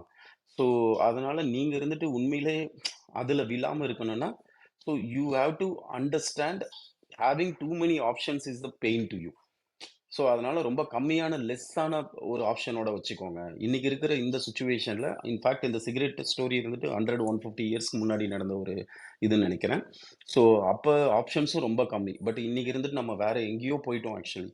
இவ்வளோ ஆப்ஷன்ஸை நீங்கள் பார்த்துக்கிட்டே இருந்தீங்கன்னா உங்களோட பெயினும் இன்க்ரீஸ் ஆகிக்கிட்டே தான் போகும். நீங்கள் எதையுமே ஒன்று கரெக்ட் டயத்துக்கு சூஸ் பண்ண முடியாமல் ரொம்ப கன்ஃபியூஸ் ஆவீங்க. That will give lot of problem. So அதனால ஆப்ஷன்ஸை ரொம்ப கம்மியாக வச்சுக்கோங்க அப்படின்ட்டு. இன்ஃபேக்ட் லாஸ்ட் டைம் பேசும்போது அதே எக்ஸாம்பிள் அதையும் கோட் பண்ணியிருப்பார். இன்ஃபேக்ட் அதான் இவர் இருந்துட்டு லாஸ்ட் புக்கில் இருந்துட்டு அவருக்குள்ள இந்த ஹோப் எப்படி டெவலப் ஆகுது, வேல்யூ சிஸ்டத்தை எப்படி யூஸ் பண்ணுறாருன்னு சொல்லுவாங்க. இது இருந்துட்டு ஒரு சமூகத்துக்குன்ற மாதிரி தான் இந்த புக்கை எழுதியிருப்பார் அவர். ஸோ அடுத்தது அதான் நிறைய ஒரு 2 ஆப்ஷன் தான். 2ல 1 சூஸ் பண்ணுன்னு சொன்னோம்னா, நம்ம இருந்துட்டு ஈஸியா 1 சூஸ் பண்ணிட்டு போயிடுவோம். பட் ஆனா 20 ஆப்ஷன் குடுத்துட்டு, அப்புறம் அந்த சூஸ் பண்ண ஆப்ஷனோட ரொம்ப ஹேப்பியாவும் இருப்போம். எனிவே நான் பெட்டர் ஆப்ஷன் சூஸ் பண்ணிட்டேன்ட்டு. பட் 20 ஆப்ஷன குடுத்துட்டு 1 சூஸ் பண்ணுன்னு சொன்னோம்னா, நம்ம சூஸ் பண்றதுக்கே ரொம்ப டைம் எடுத்துப்போம். இது நல்லா இருக்குமா? அது நல்லா இருக்குமான்னு. சூஸ் பண்ணிட்ட பின்னாடி நம்ம ஹேப்பியா இருக்க மாட்டோம். ஒரு டிஸ்டர்பன்ஸ்ங்கிறது ஒரு பெயின்ங்கிற மாரின்னு வச்சுக்கிட்டோம்னா, ஐயோ! அது நல்லா இருந்திருக்குமோ, அது 16வது ஆப்ஷன் நல்லா இருக்குமோ, இல்ல 12வது ஆப்ஷன் நல்லா இருக்குமோன்ற ஒரு கன்ஃப்யூஷன்லயே வாழ்வோம். அதனால இருந்துட்டு ஆப்ஷன்ஸ் ரொம்ப கம்மியா வச்சுக்கிற வரைக்கும் உங்களோட பெயின் இருந்துட்டு கண்ட்ரோல் பண்ணலாம். ஸோ இந்த ஆடு, மார்க்கெட்டிங் அந்த ஜிமிக்லலாம் விழாம உங்களுக்கு உண்மையிலேயே உங்களுக்கு உண்மையிலேயே அது தேவையா? ஏன்னா ஃபீலிங் பிரெயின் ஒன்ஸ் டிசைட் பண்ணிடுச்சுன்னா, 99% ஆஃப் டைம் நம்ம இருந்துட்டு அது என்ன சொல்லுதோ அதான் கேட்போம். அது வின் பண்றதுன்றது ரொம்ப ரொம்ப கஷ்டமான விஷயம். ஸோ இது எல்லாமே முடிச்சுட்டு ஃபைனல் சாப்டர் பத்தி பேசுவாரு. ஸோ ஃபைனல் சாப்டர்ங்கிறது என்னன்னா, ஒரு ரேப் அப் சாப்டர் மாரி. ஸோ இந்த ஹோப் அவரு அகைன் இன்னைக்கு இருக்கிற இந்த ஆர்டிஃபிஷியல் இன்டெலிஜென்ஸ் பத்தி பேசுவாப்ல. ஆ என்னைக்கோ ஏதோ ஒரு மூலையில ஒரு சயின்டிஸ்ட் நெனச்சது ஒரு கம்ப்யூட்டர் அப்படிங்கிற ஒரு சின்ன விஷயம் இருந்துட்டு, படிப்படியா டெவலப் ஆயி இன்னைக்கு ஆர்டிஃபிஷியல் இன்டெலிஜென்ஸ் வரைக்கும் வந்திருக்கு. ஸோ இன்னைக்கு என்டையர் வேர்ல்டுமே இப்போ இது மேல தான் நம்பிக்கை வச்சிருக்கோம் நாம. அந்த ரிலிஜன் முன்னாடி இருந்துட்டு பில்ட் யுவர் ஓன் ரிலிஜன் சொல்லுவார்ல, அதோட கொஞ்சம் கனெக்ட் பண்ணி, ஸோ இப்போ அந்த பிக்கெஸ்ட் கிரவுட் இந்த வேர்ல்டுல இருக்கிற ரிலிஜன் என்னன்னு பார்த்தோம்னா, இட் இஸ் ஆர்டிஃபிஷியல் ரிலிஜனு. இந்த ரிலிஜன் எப்படி ஃபார்ம் ஆச்சுன்னா, ஸ்டெப் பை ஸ்டெப்பா. ஸோ அதோட ரீச் பார்த்தோம்னா, many people believe not many people in fact எல்லாருமே நம்ம எல்லாருமே நமக்கு டெக்னாலஜி பிடிக்கவே பிடிக்காதுன்னா கூட, அது இல்லாம வாழ முடியுமா? ஒரு கம்ஃபர்டபுளான லைஃப் அப்படிங்கிற ஒரு டவுட்ல தான் எல்லாருமே இருப்போம். ஏன்னா, இன்னைக்கு ஒரு கரண்ட் பில் கட்டுறதாகட்டும், நெறைய விஷயங்கள் மொபைல் நமக்கு பண்ணி குடுத்துருக்கிறது. அந்த ஒரு லக்ஸரி இருந்துட்டு இல்லாம வாழவே முடியாது. அப்படிங்கிற மாரி, அவரு அந்த மொத்த புக்குலயும் என்னென்ன பேசினாரோ, எப்படி செல்ஃப் கண்ட்ரோல் இருந்துட்டு, ஒரு ஹோப் இருந்துட்டு கண்ட்ரோல் பண்ணணும்னு நெனைக்குதோ, இந்த ஆர்டிஃபிஷியல் இன்டெலிஜென்ஸ் இன்னைக்கு நம்ம எங்க இருக்கோம் பேசிக்கலி. ஸோ ரொம்ப சிம்பிளா சொல்லணும்னா, இன்னைக்கு இந்த உலகமே பெருசா நம்புற ஒரு விஷயம், அந்த ரிலிஜன்னு பார்த்தோம்னா, அந்த artificial intelligence is the final religion அப்படின்ட்டு நெறைய குட்டி குட்டி எக்ஸாம்பிள்ஸோட முடிச்சிருப்பாரு. ஸோ அவ்வளோதான். இவ்வளோதான் இந்த புக்கு. ஸோ ஒன்ஸ் அகைன் இந்த புக்கு இருந்துட்டு பிடிச்சதுக்கான காரணம், நம்ம ஹோப் இருந்துட்டு வேற ஒரு விதத்துல பார்க்கலாம். ஸோ நான் அண்டர்ஸ்டாண்ட் பண்ணிக்கிட்டது நெட் மெசேஜ் என்னன்னா, okay what is your net message அப்படின்னா, எதை பத்தியும் நம்பாம ஜஸ்ட் லீவ் தட் டே. இன்னைக்கு இருந்துட்டு ஒரு டாஸ்க் வச்சுக்கோ. அந்த டாஸ்க் பண்றத பத்தி மட்டும் யோசி. ஆனா அந்த டாஸ்க் இருந்துட்டு ப்ராப்பரா ஒரு ரெஸ்பான்சிபிளா கம்ப்ளீட் பண்றத பத்தி. சும்மா ஜஸ்ட் நான் இன்னைக்கு இந்த டாஸ்க் பண்ணணுன்றதுக்காக பண்ணக்கூடாது. அது பண்றதுனால என்ன அட்வான்டேஜ்ங்கிறது ப்ராப்பரா புரிஞ்சுக்கிட்டு அதை மட்டும் ஃபோக்கஸ் பண்ணுங்க. பாசிட்டிவ் யோசிச்சு ரொம்ப யோசிக்காமலோ, இல்ல ஃபியூச்சர் நினைச்சு ரொம்ப பயப்படாமலோ அன்னன்னைக்கு வாழணும் அப்படிங்கிற மாதிரி எனக்கு புரிஞ்சுது இந்த புக். ஸோ தட் நமக்கு ரொம்ப பெயினும் இருக்காது, நம்பிக்கைங்கிற பேர்ல நம்ம போட்டு ரொம்ப கன்ஃபியூஸ் பண்ணிக்கவும் மாட்டோம். ஸோ இவ்வளவுதான் ஆரோக்கிய பிரிட்டர் sir. I am done. Thanks.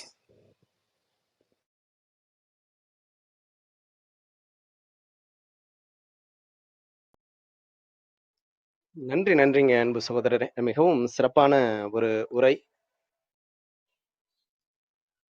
மிக அற்புதமாக இன்றைய வாழ்வியல் வசந்தம் என்ற ஒரு அற்புதமான தலைப்பின் கீழ் நிறைய புரிதல்களை இன்று அன்பு பரிசாக, அதுவும் அதிகாலை அன்பு பரிசாக வழங்கிய தருணங்களுக்காக சொல்லரங்க சொந்தங்களாகிய அன்பு நண்பர்கள் ஒவ்வொருவருடனும் இணைந்து சரித்திரம் படைப்போம் தளம் தங்களுக்கு மனம் நிறைந்த நன்றிகளையும் வாழ்த்துக்களையும் பாராட்டுகளையும் பகிர்ந்து கொள்வதில் பெருமகிழ்வு கொள்கின்றது.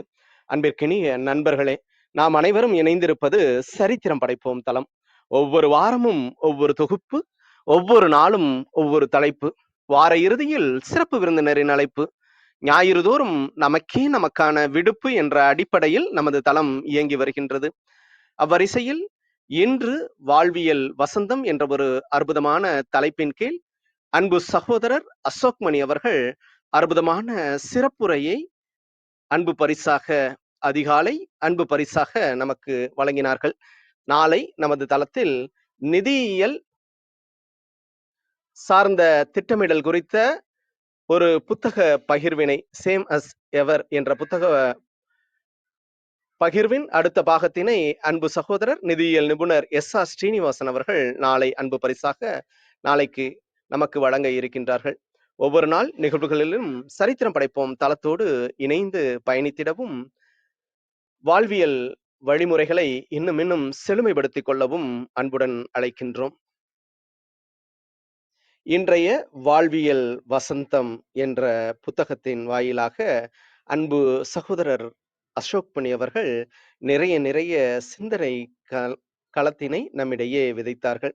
கிட்டத்தட்ட 300 வருடம் பழமையான ஒரு புத்தகத்திலிருந்து முதலாம் உலகப்போர் ஆரம்பிப்பதற்கு முந்தைய காலகட்டத்தில் இருந்த ஒரு புத்தகத்தின் சாராம்சம் இவ்வாறு பேசுவது இன்றைய நடைமுறைக்கும் யதார்த்த வாழ்விற்கும் எந்த அளவிற்கு ஒத்து போகின்றது என்பதை இவரது கருத்துக்கள் வாயிலாக மிக செழுமையாக உணர்ந்து கொண்டோம். மனிதர்களிலே எப்பொழுதும் இருவேறுபட்ட மனிதர்கள் இருப்பது போன்ற ஒரு உணர்வை நாம் எப்பொழுதும் ஏற்படுத்திக் கொள்கின்றோம். அந்த இருவேறுபட்ட மனிதர்கள் எப்பொழுதும் உயர்மட்ட மனிதர்கள் மற்றும் கீழ்மட்ட மனிதர்கள். உயர்மட்ட மனிதர்கள் எப்பொழுதும் அதிகாரத்தின் விளிம்பில் இருந்தவாறு மக்களை ஆட்சி படைப்பவர்களாக இருந்து கொண்டே இருக்கின்றார்கள். கீழ்மட்ட மனிதர்கள் என்றென்றும் சமத்துவத்தை தமிழ் எதிர்நோக்கக்கூடியவராக, சமத்துவ சமுதாயம் இருக்க வேண்டும் என்ற எண்ண ஓட்டத்துடன் பயணிப்பவர்களாக இருக்கின்றார்கள். நம்பிக்கை சார்ந்த விடயங்கள் என்றென்றும் நாளைய வாழ்வின் எதிர்நோக்கு எவ்வாறு இருக்கும் என்பதை மையமாக கொண்டே இந்த நம்பிக்கை என்ற விடயம் நம்முள் செயல்படுகின்றது. அதை 3 பாகமாக பிரித்துக் கொள்கின்றார் ஆசிரியர் அவர்கள். கதாநாயகர் நம்மை காப்பாற்றுவார் என்கின்ற மனோநிலை ஒன்று. மற்றொன்று எதையும் இதுவும் கடந்து போகும் என்ற ஒரு மனப்பாங்கிலான ஒரு மனப்போக்கு. 3வது வகையிலான மனப்போக்கு எதையும் நாம் சிறப்பாக செய்யும் பொழுது உயர் நிலைகளுக்கு நம்மால் நிச்சயமாக பயணிக்க இயலும் என்கின்ற மனப்போக்காக இந்த வகைகளை அவர் பிரித்தாளுகின்றார். இவற்றுள் இந்த சுய ஒழுக்கம் என்பது நினைக்கும் மூளை மற்றும் உணரும் மூளை என்ற இருவேறு படிநிலைகளை தன்னுள் கொண்டது என்பதை குறித்து இந்த முதல் கட்டம் சார்ந்த நம்பிக்கையின் முதல் கட்டம் சார்ந்து குறிப்பிடுகின்றார். அது என்ன?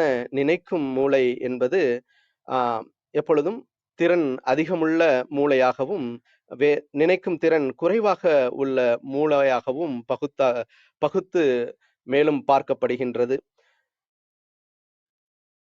என்ன செய்ய வேண்டும் என்கின்ற உண்மை தகவலை அடிப்படையாக கொண்டு உண்மையான அனுபவங்களை கொண்டு இந்த நினைக்கும் மூளை என்றென்றும் செயல்படக்கூடிய ஒன்றாக இருக்கின்றது. ஆனால் உணரும் மூளை எதையும் அப்புறம் பார்த்து கொள்ளலாம் போன்ற உணர்ச்சிகளின் தொகுப்பாக என்றென்றும் உணரும் மூளை இருந்து கொள்கின்றது. மகிழ்ந்து ஓட்டுவது எப்பொழுதும் ஒரு நினைவு மூளையின் வேலைதான் என்று நாம் எதேச்சையாக நினைத்து கொண்டிருப்போம். ஆனால் புத்தகத்தின் ஆசிரியர் உணர்வு மூளையின் செயல்பாடாகத்தான் அது எப்பொழுதும் இருக்கின்றது.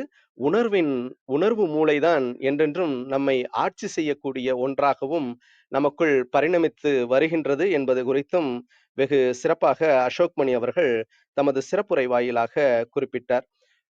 மற்றொன்று குளோன் கோமாளிக்கார் என்று ஒரு உருவாக்கத்தின் அடிப்படையில் உணரும் திறன் குழந்தை போல எப்பொழுதும் அந்த உணரும் மூளை எப்பொழுதும் இருப்பது போன்றும் அதை தற்போது வெற்றி பெற இயலாது என்று உணர்த்துவது கடினம்.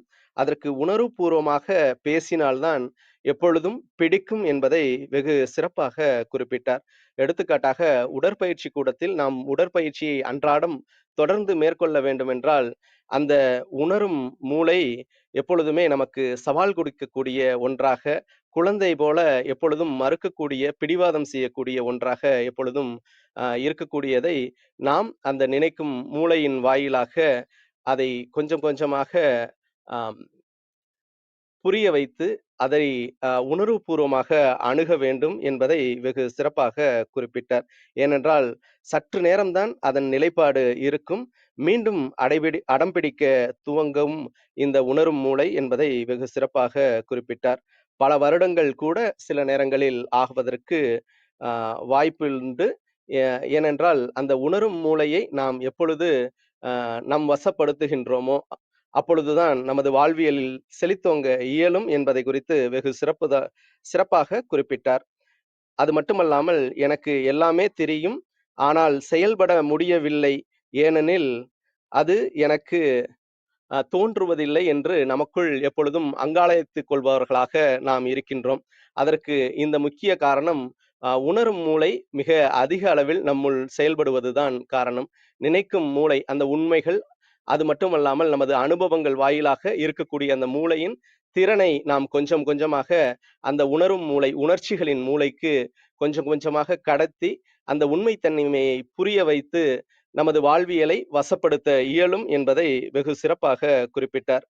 2வது பாகம் இதில் நம்பிக்கை சார்ந்ததில் என்ன என்னால் முடியும் மதிப்புத்திறன் வேல்யூ சிஸ்டம் நமது எவ்வாறு இருக்கின்றது என்பதை குறித்து பார்க்கும் பொழுது அந்த உயர்மட்ட மனிதனின் அதிகாரம், அது மட்டுமல்லாமல் அனுபவங்களின் தொகுப்பாக உங்களது சுய மேன்மை என்றென்றும் இருக்கின்றது. நமது உண்மைத்தன்மை, அனுபவங்கள் இவற்றின் ஒட்டுமொத்த தொகுப்பாக நமது சுய மேன்மை செல்ஃப் சிஸ்டம் எப்பொழுதும் சிறப்பாக இருக்கின்றது என்பதை குறித்து குறிப்பிட்டார். தாழ்வு மனப்பான்மை உடையவராக நாம் குழந்தை பருவத்திலிருந்து நாம் இருக்கின்றோம் என்று ஒரு உதாரணத்திற்கு எடுத்துக்கொண்டோம் என்றால், நம்மை சார்ந்த சமூகம் நம்மை அவ்வாறு வளர்த்திருக்கின்றது, வார்த்திருக்கின்றது என்பதை நம்மால் முற்றிலும் உணர்ந்து கொள்ள இயலும். இன்னும் நாம் தாழ்வு மனப்பான்மை உடையவராக, ஒரு அச்சம் பொருந்தியவர்களாக நாம் வாழ்கின்றோம் என்றால், அதை எவ்வாறு நமது வாழ்வியலில் மாற்றம் செய்து மலர்ச்சியாக அதை உருவெடுக்க இயலும் என்பதை குறித்து அன்பு சகோதரர் அவர்கள் பேசும் பொழுது, நம்மை சுற்றி நல்ல மதிப்புடைய மக்களை நாம் சேர்த்து கொள்ளும் பொழுது, நல்ல வார்த்தைகளை பரிசளிக்கக்கூடிய நண்பர்களை எப்பொழுதும் நாம் தெரிந்து கொள்ளும் பொழுது, நமது வாழ்வியல் பாதை இன்னும் சிறப்பாக செயல்படுவதற்கான வாழ்வியல் சூழல் ஏற்படும். அப்பொழுது அந்த தாழ்வு மனப்பான்மையிலிருந்து நம்மை நாம் மீட்டு அந்த ஒரு நடுநிலை வாழ்வை எதிர்கொள்வதற்கான சாத்தியக்கூறுகளை நாம் பெற இயலும் என்பதை வெகு சிறப்பாக குறிப்பிட்டார். இந்த நம்பிக்கை சார்ந்த 3வது பகுதியில் இது சார்ந்த சமுதாயத்தை, கம்யூனிட்டியை கட்டமைப்பது குறித்த ஒரு பார்வையை குறிப்பிட்டார். எப்பொழுதும் நன்மைத்தனங்களை விதைக்கக்கூடிய மேன்மக்களோடு இணைந்து பழகும் பொழுது, சான்றோர் இனத்தோடு இருக்கும் பொழுது, நமது வாழ்வியல் சூழலும் அந்த நமது நினைவும் எப்பொழுதும் சிறந்த ஒன்றில் நாம் பயணிக்கின்றோம் என்ற நம்பிக்கை நமக்குள் ஆழமாக பதியமிட துவங்கும். காலப்போக்கில் அதுவே நம்முடைய வெற்றியை தீர்மானிக்கக்கூடிய அதிசிறந்த சக்தியாகவும் உருவெடுக்கும் என்பதை குறித்து வெகு சிறப்பாக குறிப்பிட்டார். அதற்கு ஒத்த சிந்தனையாளர்களை நாம் அடையாளம் கண்டு அவர்களோடு கரம் கோர்த்து பயணிக்கும் பொழுது வாழ்வியல் திறன் பல மடங்காக பலம் பெறும் என்பதையும் வெகு சிறப்பாக குறிப்பிட்டார். அது மட்டுமல்லாமல் நம்பிக்கையற்ற வாழ்க்கை, தனிமனித வளர்ச்சி, குழந்தை பருவம், பதின் பருவம், இளையோர் என்ற 3 பருவங்கள் குறித்து வெகு சிறப்பாக குறிப்பிட்டார். இதில் குழந்தைகள் பருவத்தில் எப்பொழுதும் நமது மனநிலை மகிழ்ச்சிக்குரிய மனநிலை மட்டுமாகவே இருக்கும். அங்கு பயம் என்பதே இருக்கவே இருக்காது. ஒரு ஐஸ் வேண்டும் என்று முடிவு செய்துவிட்டால் அதை எடுத்து உண்ண வேண்டும் என்ற ஒரு ஆவல்தான் பிறக்குமே ஒழிய அந்த இடத்தில் பயம் முற்றிலும் இருக்காது என்ற ஒரு மனநிலை குறித்தும், பதின்பருவ சூழலில் நாம் பதின்பருவ சூழலை எதிர்கொள்ளும் பொழுது அங்கு மகிழ்வாக இருக்க வேண்டும். ஆனால் அவர்களிடம் சம்மதம் பெற்று அதை நாம் எடுத்து செய்ய வேண்டும் என்ற ஒரு சூழல் பிறக்கும் என்பதை வெகு சிறப்பாக குறிப்பிட்டார். இளையோர் சூழலில் நாம் இருக்கும் பொழுது நமது மதிப்பை உயர்த்தும் வகையில் மாண்புடன் நடந்து கொள்ள நாம் ஒவ்வொரு முறையும் முயற்சி செய்வோம். பிறரை காயப்படுத்தாமல் நடந்து கொள்வதற்கான சூழலை பெற்று அதன் வாயிலாக நாம் நமது வாழ்வியலை மென்மைப்படுத்த துவங்குவோம் என்று வெகு அற்புதமாக குறிப்பிட்டார். அடுத்தபடியாக காயம் குறித்த ஒரு பார்வையில் ப்ளூ டாட் எஃபெக்ட் என்பதை குறித்து வெகு சிறப்பாக குறிப்பிட்டார். அங்கு நீலக்கலர், கத்தரிப்பு கலர் என்ற 2 வர்ணங்களை மாற்றி மாற்றி காட்டும் பொழுது ஒரு சூழலில் நீலக்கலரையும் அவர்கள் கத்தரிப்பு கலரையும் நீலம் என்று குறிப்பிடக்கூடிய சூழல் உருவாவதை குறித்து குறிப்பிட்டிருந்தார். அதே போல மகிழ்ச்சிக்குரிய படங்கள், கோபத்திற்குரிய படங்கள், இவையை மாற்றி மாற்றி காட்டும் பொழுது இறுதியில் மகிழ்ச்சிக்குரிய படங்களை காட்டிய போதும் மக்கள் அந்த கோபமாக இருப்பது போன்ற உணர்வு நிலையையே வெளிப்படுத்தியதாக இந்த ஆய்வு தெரிவிப்பதாக குறிப்பிட்டார்கள். மனித மூளை எப்பொழுதும் எதிர்மறை சிந்தனைக்குள்ளே ஆழ்ந்து போவது இயற்கையாக இருப்பதாக இந்த விளைவு எடுத்துக்காட்டுகின்றது என்பதை குறித்தும் வெகு சிறப்பாக குறிப்பிட்டார். எனவே காயத்தை ஏற்றுக்கொள்வதே சிறந்த வழி என்பதையும் தமது சிறப்புரை வாயிலாக குறிப்பிட்டார். எந்த காயம் உங்களுக்கு சிறந்தது என்றது குறித்த தேடல் எப்பொழுதும் நம்முள் நாம் இருக்க வேண்டும்.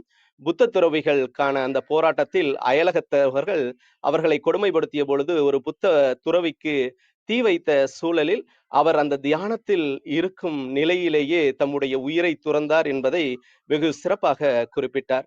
ஆம், நாம் இலக்கு நோக்கிய பயணத்தில் இருக்கும் பொழுது காயத்தை சவாலை நாம் எதிர்கொள்ளும் பொழுது நமது நிலைப்பாட்டில் என்றென்றும் மாற்றம் செய்பவர்களாக இருக்காமல் நமது இலக்கு நோக்கிய பயணத்தில் தெளிவாக இருக்கும் பொழுது வாழ்வியல் சூழல் சிறப்பாக இருக்கும்.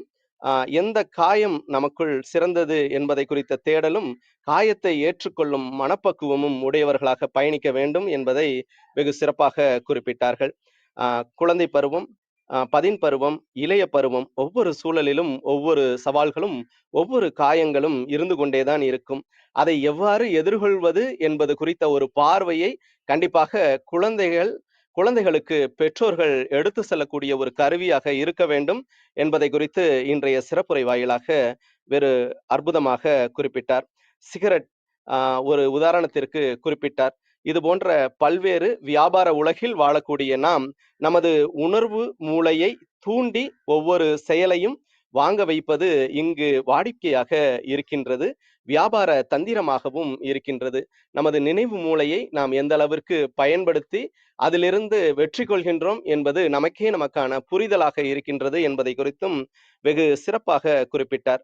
அது மட்டுமல்லாமல் நிறைய தேர்வுகள் நம்மை தேர்வு செய்வது, நேர விரயத்தை அதிகப்படுத்துவது மற்றும் நம்மை சுறுசுறுப்பாக இயங்க விடாமல் குழப்ப மனநிலையில் பயணிப்பதற்கு என்றென்றும் உறுதுணையாக இருக்கின்றது என்பதை வெகு சிறப்பாக குறிப்பிட்டார்.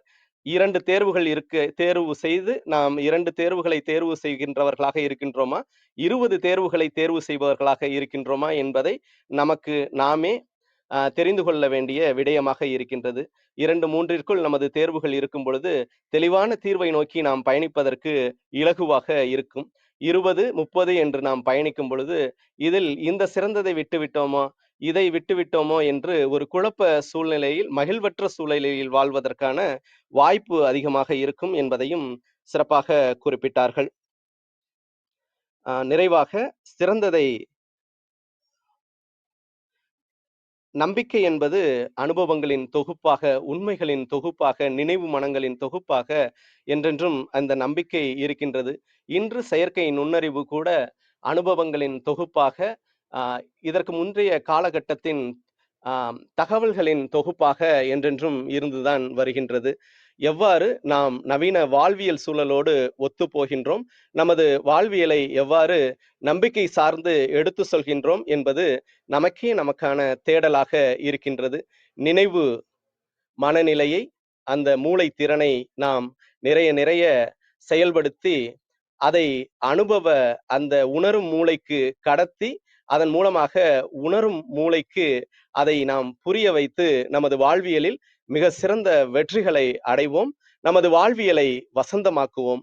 அற்புதமான சிறப்புரையை அளித்த அசோக் மணி அவர்களுக்கு மனம் நிறைந்த நன்றிகளை மீண்டும் ஒரு முறை பகிர்ந்து கொண்டு, அன்பு தங்கை ரேவதி சிவசங்கரன் அவர்களை நெறியாளுமை செய்ய அன்புடன் அழைக்கின்றோம். நன்றி. மிக்க நன்றிங்க அண்ணா.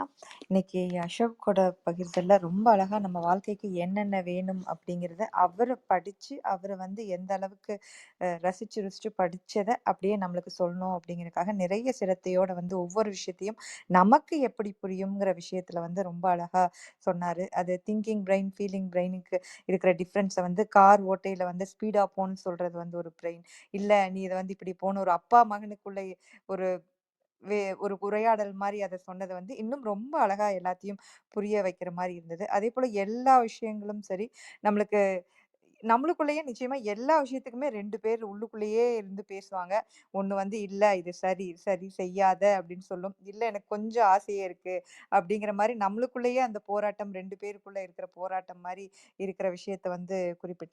அது எதுல வந்து நம்ம முக்கியமான முக்கியத்துவம் கொடுக்குறோம் அப்படிங்கிறத பொறுத்து தான் நம்ம வாழ்க்கையே அமையுது அப்படிங்கிறத முக்கியமா நம்மளுடைய உடல் குறைத்தல்னா ஒரு பழக்கவழக்கங்கள வந்து நம்ம மாற்றுதல் அப்படிங்கிறதுல இந்த 2 திங்கிங் பிரெயின், ஃபீலிங் பிரெயின் அப்படிங்கிற 2 பிரெயினுக்குள்ள இருக்கிற ஒரு போராட்டத்த வந்து நம்ம உணரலாம். ஏன்னா நம்ம தெரியும் இதுதான் நல்லது, இத செஞ்சா பரவால்ல, நல்லது செய்யி அப்படின்னு சொல்லி சொல்ல நம்ம இன்னொரு இது இல்ல இன்னைக்கு இது ஒரே ஒரு எக்ஸ்கியூஸ் அப்படின்னு இன்னொரு நம்மளுக்குள்ளேயே இருக்கிற இன்னொருத்தர் பேசுற மாரி ஒரு சில விஷயங்கள் தோணும். இது எல்லாம் வந்து ஏன் அது இப்படி இருக்கு அப்படிங்கிறத வந்து ரொம்ப அழகா வந்து அந்த புத்தகத்திலிருந்து நம்மளுக்கு குறிப்பிட்டார். அதேபோல நம்ம என்னால என்ன முடியும் அப்படிங்கிறத வந்து நம்ம வந்து திரும்ப திரும்ப நம்ம நினைச்சு சொல்லி நம்மள வந்து நிச்சயமா அத மாத்திக்க முடியும். அந்த திங்கிங் பிரெயின் வந்து அவ்ளோ சக்தி இருக்கு. அதையும் சரி, அதேபோல ஃபீலிங் பிரெயினுக்கு வந்து அதோட சக்தி இருக்கு. நம்ம அசோக் பேர்லயே சொல்லலாம். நம்மளுடைய அண்ணாமலை படத்துல வர்ற மாரி தான். நம்மள என்னதான் வந்து நான் நல்லா படிக்கணும் அப்படி இப்படின்னு நம்மளா நினைச்சு இல்லன்னா, ஒரு ஒரு நம்மளுக்குள்ள ஒரு இலக்க வச்சுட்டு நம்ம இருந்தாலும், நம்மள யாராவது ஒரு எதிராளி வந்து, "ஏன் உன்கிட்ட இது இல்ல" அப்படின்னு சொல்லி ஒரு அசோக் உன் கேலண்டர்ல குறிச்சுக்கோ உன்னால அப்படின்னு சொல்லி அந்த படத்துல வர்ற மாரி தான். அப்படி சொல்லையில வந்து நம்மளுடைய திங்கிங் பிரெயின்ங்கிறத விட அந்த ஃபீலிங் பிரெயின் வந்து நம்மளுக்கு இல்ல அத செஞ்சே முடிச்சாகணுங்கிற அந்த விஷயத்த வந்து நம்மளுக்கு கொண்டு போயிரும். எப்படியும் அது சில விஷயங்கள் நம்மளுக்கு வந்து நிறைய நிறைய விஷயங்கள் நம்மளுக்கு இருக்கும். நம்மளுடைய ஒரு எதிர்மறைய சுட்டிக்காட்டி ஒருத்தங்க நம்ம பேசையில, நம்ம உணர்வு நிலை அப்படிங்கிறது, "இல்ல என்னால முடியும். என்ன பார்த்து நீ என்ன சொல்றது?" அப்படிங்கிற அந்த உத்வேகத்தோட அப்படியே இதுல எது சரி, தவறுன்னு சொல்ல முடியாது. ஏன்னா 2லயுமே சரியான விஷயங்கள் இருக்கு. அது எது எப்ப நம்ம வந்து கரெக்ட்டா பயன்படுத்தணும் அப்படிங்கிறதுல தான் முக்கியமான விஷயம் இருக்கு. அதுக்கப்புறம் நம்ம வாழ்க்கையில நம்ம நம்ம கூட இருக்கிறவங்களுடைய பங்கு அப்படிங்கிறது ரொம்ப அதிகம். என்னதான் நம்ம வந்து ஒரு பாசிட்டிவா போயிட்டுருக்கையில, இல்ல உன்னால முடியாதுன்னு சொல்லி சொல்றதும், நம்மளுடைய வரம்பு நிலைகள கட்டுப்படுத்துற மாரி ஒரு மக்கள் இருந்தாங்கன்னா, நம்ம ஏதாவது ஒரு 2வது கட்ட மக்களா இருந்ததுன்னா, கொஞ்சம் நம்ம பண்ணலாம். ஆனா முதல் கட்டத்திலேயே இப்படி இருந்ததுன்னா, நம்ம ஒண்ணுமே பண்ண முடியாது. அந்த அளவுக்கு நம்மளுடைய வாழ்க்கை அப்படிங்கிறது வந்து இருக்கு.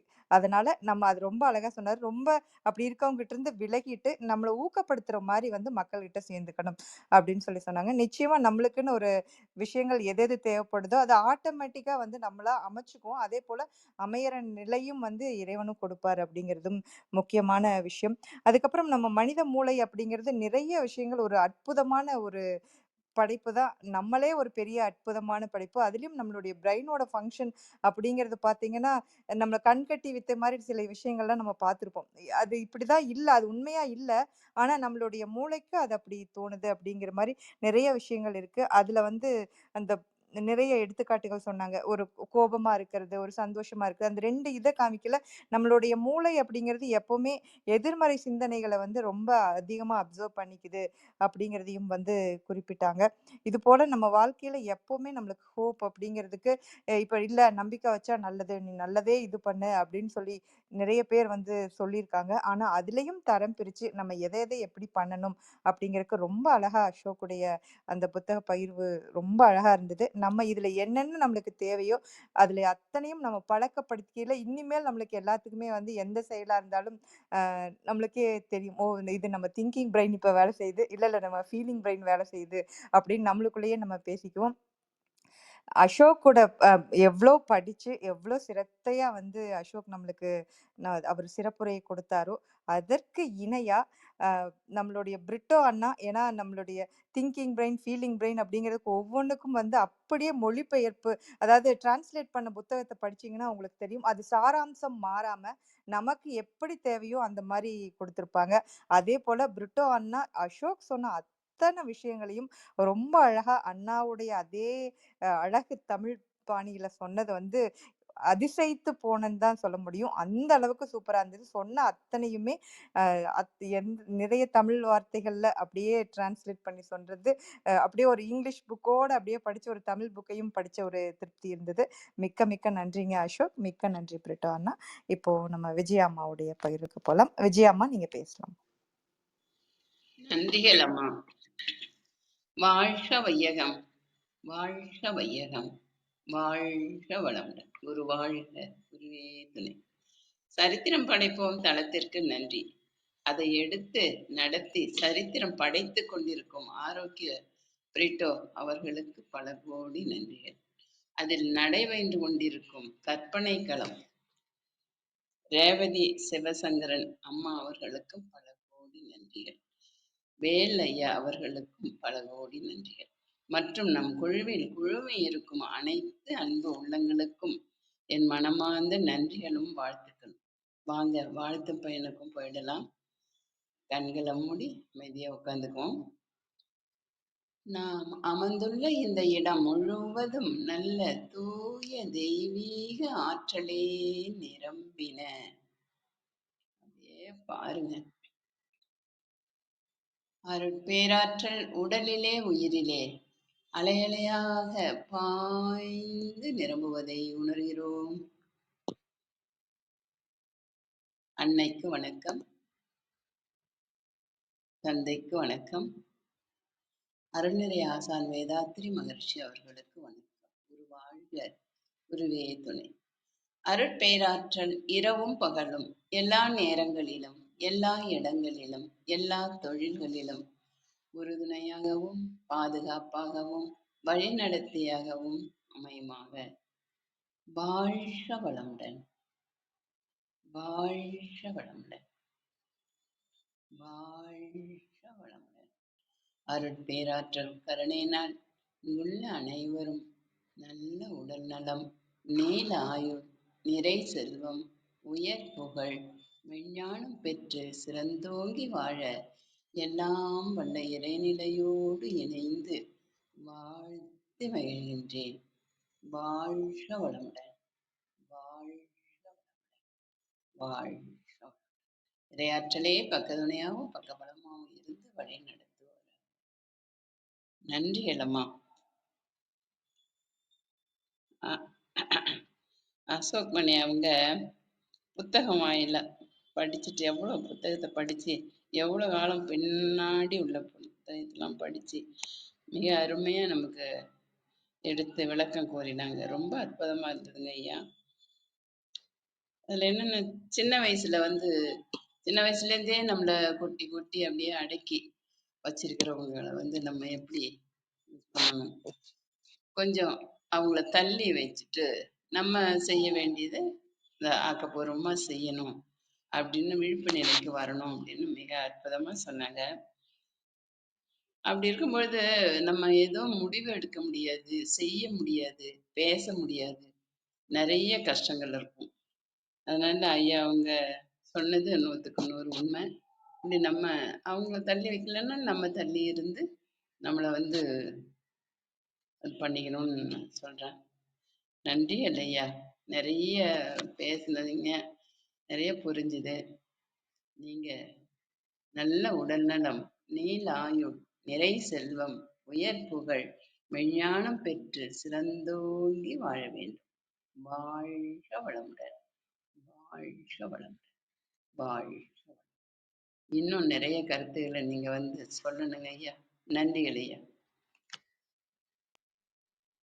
மிக்க நன்றிங்க விஜயம்மா. ஒவ்வொரு நாளும் தவம் நடத்தி வாழ்த்து தெரிவிக்கிறதுக்கும் மிக்க மிக்க நன்றி. மனதார பாராட்டுறதுக்கு மிக்க நன்றிங்கம்மா.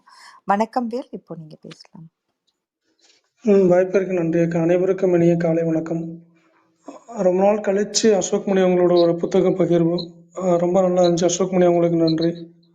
ஒரு 300 வருஷத்துக்கு முன்னாடி எழுதின புத்தகம் இன்னைக்கு உலகத்தை ரன் பண்ணிட்டு இருக்க ஒரு ஏஐ டெக்னாலஜியாக இருக்கட்டும், முதலாம் உலகப் போராக இருக்கட்டும், அதெல்லாம் கணிச்சிருக்கு அப்படின்னா அந்த புத்தகம் ரொம்ப சிறப்பான புத்தகம் அப்படின்னு சொன்னாங்க. அதுவும் இந்த புத்தகத்தை ஒரு 7 முறை 8 முறைக்கு மேலே படிச்சிருப்பேன் அப்படின்னு சொல்லியிருந்தாங்க.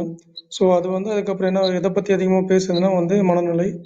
2 விதமான மைண்ட் செட் சொன்னாங்க. ஒன்று திங்கிங் மைண்ட் செட், இன்னொன்று ஹீலிங் மைண்ட் செட். ஸோ இயல்பாகவே நம்ம பார்த்திங்கன்னா ஆதி காலத்துலேயே பார்த்திங்கன்னா பயத்திற்கு அதிகமாக பழக்கப்பட்டிருப்போம். மேபி அந்த காலத்தில் சுற்றி இருக்கிற மிருகங்களாக இருக்கட்டும், தீயாக இருக்கட்டும், அந்த மாதிரி பயத்துக்கு நம்ம அதிகமாக பழக்கப்பட்டிருப்போம் அப்படின்னு சொல்லிட்டு அந்த பயம் அப்படிலாம் பார்த்திங்கன்னா அந்த ஹீலிங் மைண்ட் செட்டை வச்சு தான் பார்த்திங்கன்னா இப்போ இருக்கிற என்டையர் மார்க்கெட்டிங் வேர்ல்டே ரன் ஆகுது. ஒரு சிகரெட் அதுக்கான அவங்க சொன்ன வந்து ஒரு உதாரணம். ஒரு சிகரெட்டை வந்து எல்லாருக்குமே இது பண்ணா வந்து 2 விதமான மனிதர்கள் எப்பவுமே நம்ம இருப்போம். ஒண்ணு வந்து ஈக்குவல பத்தி பேசுறவங்க, இன்னொன்னு வந்து ஆதிக்கவாதிகள். ஸோ அந்த எல்லா உமனுமே வந்து பார்த்தீங்கன்னா, அந்த கேப்ப தூக்கி போட்டு வந்து ஆல் ஆர் ஈக்குவல்னு சொல்லிட்டு வந்து ஒரு சிகரெட் குடிக்க ஆரம்பிச்சதுல வந்து பார்த்தீங்கன்னா, சிகரெட் எல்லாருமே உமன் எல்லாருமே அதிகமா குடிக்க ஆரம்பிச்சேன்னு சொன்னதா இருக்கட்டும். ஸோ அதே மனநிலை வந்து பார்த்தீங்கன்னா, நம்ம பண்ற ஒவ்வொரு விஷயத்துலயும் நம்ம எல்லாருக்குமே பண்றதுல வந்து நிச்சயமா நல்லா வேலை பார்க்கணும். அதுக்கப்புறம் வந்து ஃபேமிலியோட டைம் ஸ்பெண்ட் பண்ணணும். காசை வந்து சேவ் பண்ணணும் அப்படின்னு ஒரு மைண்ட் செட் இருக்கும். ஆனா வந்து பார்த்தீங்கன்னா, அந்த திங்கிங் மைண்ட் செட்டுக்கும், ஹீலிங் மைண்ட் செட்டுக்கும் நடுவுல நடக்கிற கேம்ல வந்து பார்த்தீங்கன்னா, திங்கிங் மைண்ட் செட் என்ன பண்ணும்னா, அந்த திங்கிங் மைண்ட் என்ன பண்ணும்னா, வேணாம் இது வேணாம். இம்மீடியட்டா ஏதாச்சும் லக்ஸரி பண்றதுக்காக வந்து நீ ரெஸ்ட் எடு அப்படின்னு சொல்லும். அத வந்து நம்ம ஒரு குழந்தைட்ட பேசுற மாரி பேசி வந்து ஜஸ்ட் ம் அவங்க சொன்ன அசோக்மணி சொன்ன உதாரணம் என்னன்னா வந்து நான் ஜிம்முக்கு போகணும் அப்படின்னா வந்து, இல்ல ஜிம்முக்கு போனா பின்னாடி நமக்கு வந்து இப்போ ரிலாக்ஸா இருந்தா இப்போ வந்து பார்த்தீங்கன்னா வந்து கொஞ்சம் பெனிஃபிட் இருக்கும். பெனிஃபிட் அத விட வந்து பார்த்தீங்கன்னா, இன்னும் கொஞ்ச நாள் கழிச்சு ஒரு 10 வருஷம் கழிச்சு வந்து உடம்பு வந்து இவ்வளோ பிரச்சனை வரும்னு சொல்லி அந்த சின்ன சின்ன பயமுறுத்தல் மூலமா வந்து பார்த்தீங்கன்னா வந்து, வேலைய வந்து நம்ம இமிடியேட்டா நல்லா செய்யலாம் அப்படின்னு சொன்னாங்க. ஸோ இப்படிலாம் நம்ம ட்ரெயின் பண்றது வந்து பார்த்தீங்கன்னா, பல டிக்கேட் ஆகும். ரொம்ப ரொம்ப கஷ்டமா இருக்கும். ஆனாலும் அத ட்ரெயின் பண்ணிட்டா வந்து, நம்மளோட மைண்ட் செட் எப்படி இருக்கணும் அப்படின்றதுக்கு வந்து உதாரணமா வந்து, அவர் சொன்ன வந்து இந்த புத்திஸ்ட் மாங்க பத்தி சொல்லலாம். ஒரு உடம்பு ஃபுல்லாவே எரிஞ்சுட்டு இருந்தாலும், பெர்ஃபெக்ட்டா அவர் என்ன பண்ணணும்னு நினைக்கிறாரோ, அத மட்டும் தான் பண்ணுவாரு. அந்த அளவுக்கு வந்து நம்மளால நம்ம மைண்ட் வந்து கண்ட்ரோல் பண்ண முடியும். நம்ம பண்ற விஷயத்துல வந்து பெர்ஃபெக்ட்டா பண்ணலாம். அப்படின்னு சொல்றதுக்கு ஒரு அப்படின்னு சொன்னது தான் அந்த புத்தகத்த பத்தி நினைக்கிறேன். மிக்க மிக்க நன்றி வாய்ப்பிற்கு. மிக்க நன்றிங்க அகில். ரொம்ப அழகா உங்களுக்கு புரிஞ்ச உங்களுடைய பாணியில வந்து அந்த கருத்துக்களை பகிர்ந்துகிட்டதுக்கு மிக்க நன்றி. வணக்கம் சேவியர் சார், நீங்க பேசலாம். வணக்கம், அனைவருக்கும் இனிய காலை வணக்கம். இன்று சிறப்புரையாற்றிய அசோக்மணி அவர்களுக்கு நன்றிகள், வாழ்த்துக்கள். அருமையா அந்த புத்தகத்துல இருந்து உள்ள அம்சங்களை வந்து சிறப்பு அம்சங்களை அழகா வந்து தொகுத்து வழங்கினாரு. நன்றி. எனக்கு ஒரு நண்பர் சொல்வார், ஒரு அட்வைஸ் மாதிரி சொன்னாரு, மூவ் மோர், மூவ் மோர். இதை மட்டும் நீங்க மனசுல வச்சுக்கோங்க. எந்த சூழ்நிலையா இருந்தாலும் மூவ் மோர். அது நம்ம அந்த ஒரு மனநிலை, அதாவது அழுத்தமான ஒரு மனநிலை இருக்கும் பொழுது மூவ் மோரை மட்டும் மனசுல வச்சுக்கோங்க. மூவ் மோர்னா என்ன, அந்த அந்த இடத்துல இருந்து நகர்ந்து போங்க. அது எதுல வேணாலும் நம்ம ஒப்பிட்டுக்கலாம். இப்ப ஏதாவது ஒரு அழுத்தம் இருக்கு அப்படின்னா, கொஞ்சம் தூரம் அப்படி நடந்து வாக் பண்ணாலே, கொஞ்சம் வேகமா வாக் பண்ணாலே நம்ம மைண்டுக்கு வந்து கொஞ்சம் ஓரளவுக்கு ரிலாக்ஸ் ஆகும். அதே மாதிரி யாராவது பேசுறாங்க, திட்டுறாங்க, இல்லை நம்மளை இழிவுபடுத்துறாங்க அப்படின்னா, அந்த இடத்துல இருந்து அப்படியே மூவ் மோர். அதே மாதிரி நம்முடைய தாட்ஸ், ஏதாவது நெகட்டிவா ஏதாவது தாட்ஸ் அப்படின்னா அதை கடந்து போறது, கடந்து செல், அதுதான் மூவ். கடந்து அதுக்கு அடுத்த ஸ்டெப்புக்கு மோர் அப்படிங்கிற மாதிரி தான் அவர் அட்வைஸ் பண்ணுவார். ஸோ அது மாதிரி இன்று அசோக் அவர்கள் சொல்லும்போது கூட நம்ம என்னதான் வந்து மனசுல வந்து பாசிட்டிவ் நெகட்டிவ்னு இருந்தா கூட முதல்ல ஃபர்ஸ்ட் பாசிட்டிவ்னு வரமாட்டேங்குது, நெகட்டிவ் தான் முதல்ல வருது. ஃபர்ஸ்ட் அந்த எதிர்மறையான சிந்தனைகள் தான் முதல் வருது. அதுக்கப்புறம் தான் அந்த பாசிட்டிவ். அதுக்கு நல்ல ஒரு உதாரணம் கூட நிறைய சொன்னாரு. ப்ளூ பர்பிள் அந்த கலர் வச்சு சொன்னாரு. அது உண்மைதான். ஆக்சுவலா அது எந்த நிகழ்வு வந்தாலும் முதல்ல நம்ம அதுக்கு எதிர்வினை என்ன அப்படிங்கிறத தான் ஃபர்ஸ்ட் யோசிப்போம். அதுக்கப்புறம் தான் அந்த பாசிட்டிவை வந்து அக்செப்ட் பண்ணுவோம்.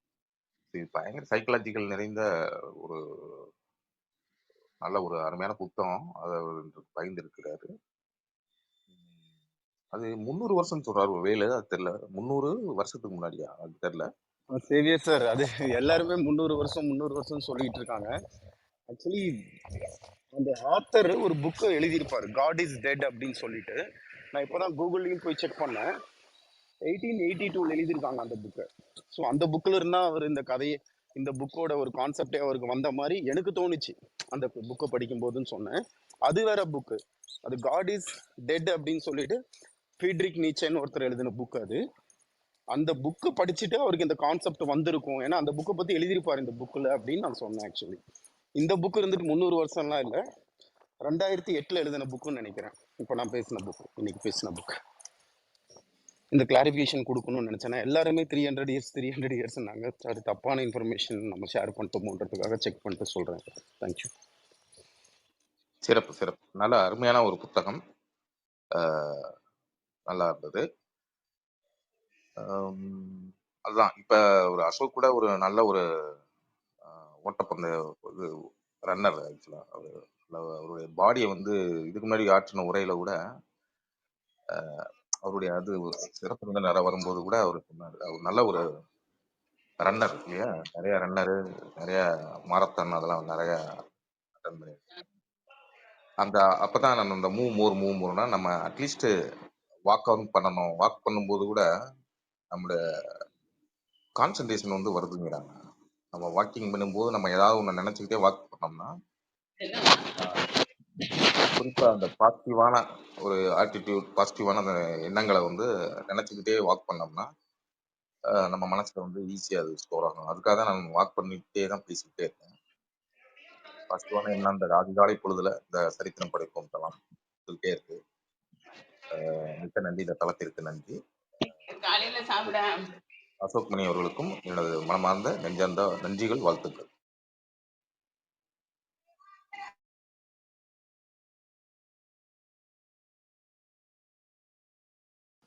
மிக்க நன்றிங்க சேவிய சார்.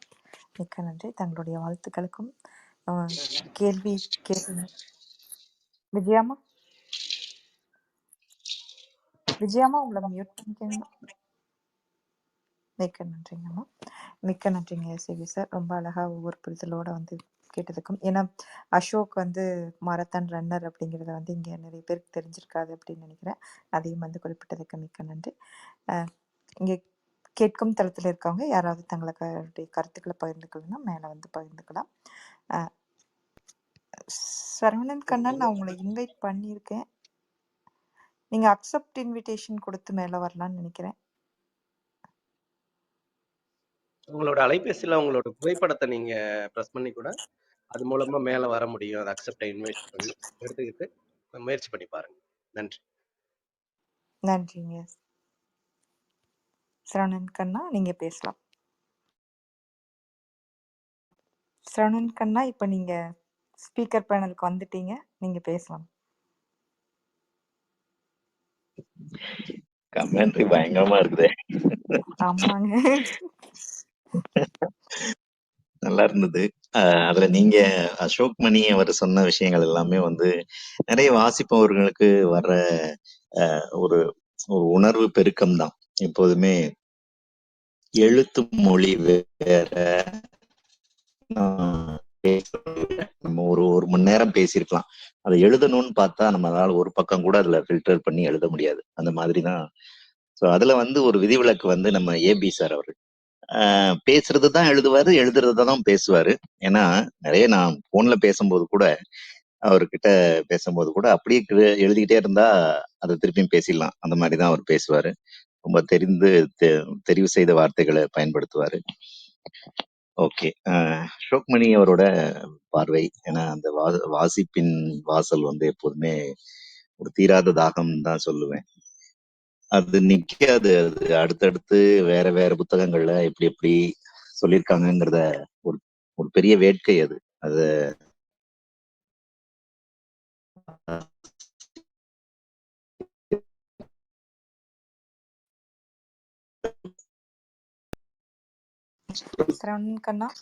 ஒரு சந்தோஷம். அது வாச அவர் வந்து திருப்பியும் அதை வந்து ரீகால் பண்ணி அது கொஞ்சம் இணைய சவால் இருந்துச்சு, இப்ப கேக்குது, நீங்க பேசலாம். ஆஹா, நான் பேசவே இல்லையே. இப்ப கேக்குதா? இல்ல இவ்வளவு நேரம் பேசிட்டு இருந்தேன், கேட்கவே இல்லை. இங்க கொஞ்சம் சிக்னல் ப்ராப்ளமாவே இருக்கு. பிரேக் எடுத்தது, மறுபடியும் கேக்குது நல்லா. நீங்க பேசலாம். அந்த வாசிப்போட சந்தோஷமே வந்து அடுத்தவங்களுக்கு ஷேர் பண்றது தான் இருக்கு. அது வந்து அருமையா பண்ணாரு. ஏன்னா அது அவருக்கே ஒரு பெரிய அந்த அந்த படிச்சுக்கிட்டு இருந்த விஷயத்த அந்த நேரத்துல அந்த கணத்துல அவர் வந்து தெரிஞ்சிட்டு இருந்த விஷயத்த சொல்லணும்னு வரும்போது லைஃப் லாங் மறக்காத ஒரு இடத்துக்கு போயிட்டாரு. இப்போ எப்ப தூங்கி எந்திரிச்சு எப்ப கேட்டாலும் அதை சொல்லுவார். அந்த மாதிரி அது வந்து அவர் சொல்றாருன்னு இல்ல, இன்னொருத்தவங்களுக்கு நம்ம சொல்லி கொடுக்கிற ஒரு விஷயம் வரும்போதே நம்ம ரொம்ப அதுல தீவிரப்படுத்திக்குவோம். அந்த பண்பு ரொம்ப அழகான பண்பு. வாழ்த்துக்கள் அசோக் மணி அவர்களே. அதே மாதிரி நீங்க பேசும்போது 2 மனநிலையில இருந்து கேட்கிற மாதிரியே இருக்குது அப்படிங்கிற மாதிரி சொன்னீங்க. பழைய படத்துல எல்லாம் நம்ம எல்லாம் ரொம்ப நாள் எல்லா படத்துலயும் பார்த்திருப்போம். சிவாஜி கணேசன் 2 மனநிலையில நின்னு பேசிட்டு இருப்பாரு. அது மாதிரி ஏன்டா ஃபூல் இந்த லவ்வ சொல்ல போறியா இல்லையா அப்படின்னு கேட்பாரு. டேய் நான் சொல்லிட்டா என்னோட நட்பு கூட போயிருமே அப்படிங்கிற மாதிரி எல்லாம் இது அப்பையில இருந்தே நமக்கு சொல்லி கொடுத்துருக்காங்க. அந்த ஒரு உணர்வை ஒரு கலந்து ஆலோசிச்சு பிளஸ் மைனஸ் அட்வான்டேஜஸ் டிஸ்அட்வான்டேஜஸ் ரெண்டையுமே நம்ம பார்த்து ஒரு முடிவு எடுக்கணும் அப்படின்னு சொல்லிட்டு அதெல்லாம் நமக்கு இன்னைக்கு வரைக்கும் அது தொடர்ந்துகிட்டே தான் இருக்கும். ஒரே ஒரு டேக்அவே அழகா சொன்னாரு, நிகழ்கணத்துல இருக்கணும் அப்படின்னு சொல்லிட்டு. ஏன்னா எல்லா விஷயமும் நமக்கு பாஸ்டோட பேர்டனையும் ஃபியூச்சரை பத்தின பயமும் தான் கொடுக்கும். ப்ரெசன்ஸ்ல நம்ம பண்றது எல்லாமே பிளசண்டா இருந்ததுன்னா ஃபியூச்சரை பத்தின பயமே இல்லை. ஸோ ப்ரெசன்ஸை கரெக்டா பண்ணிட்டே இருக்கும்போது அது பாஸ்ட் ஆகும்போது அது அழகான நினைவுகளா மாறும். அது அருமையா சொல்லியிருந்தார்.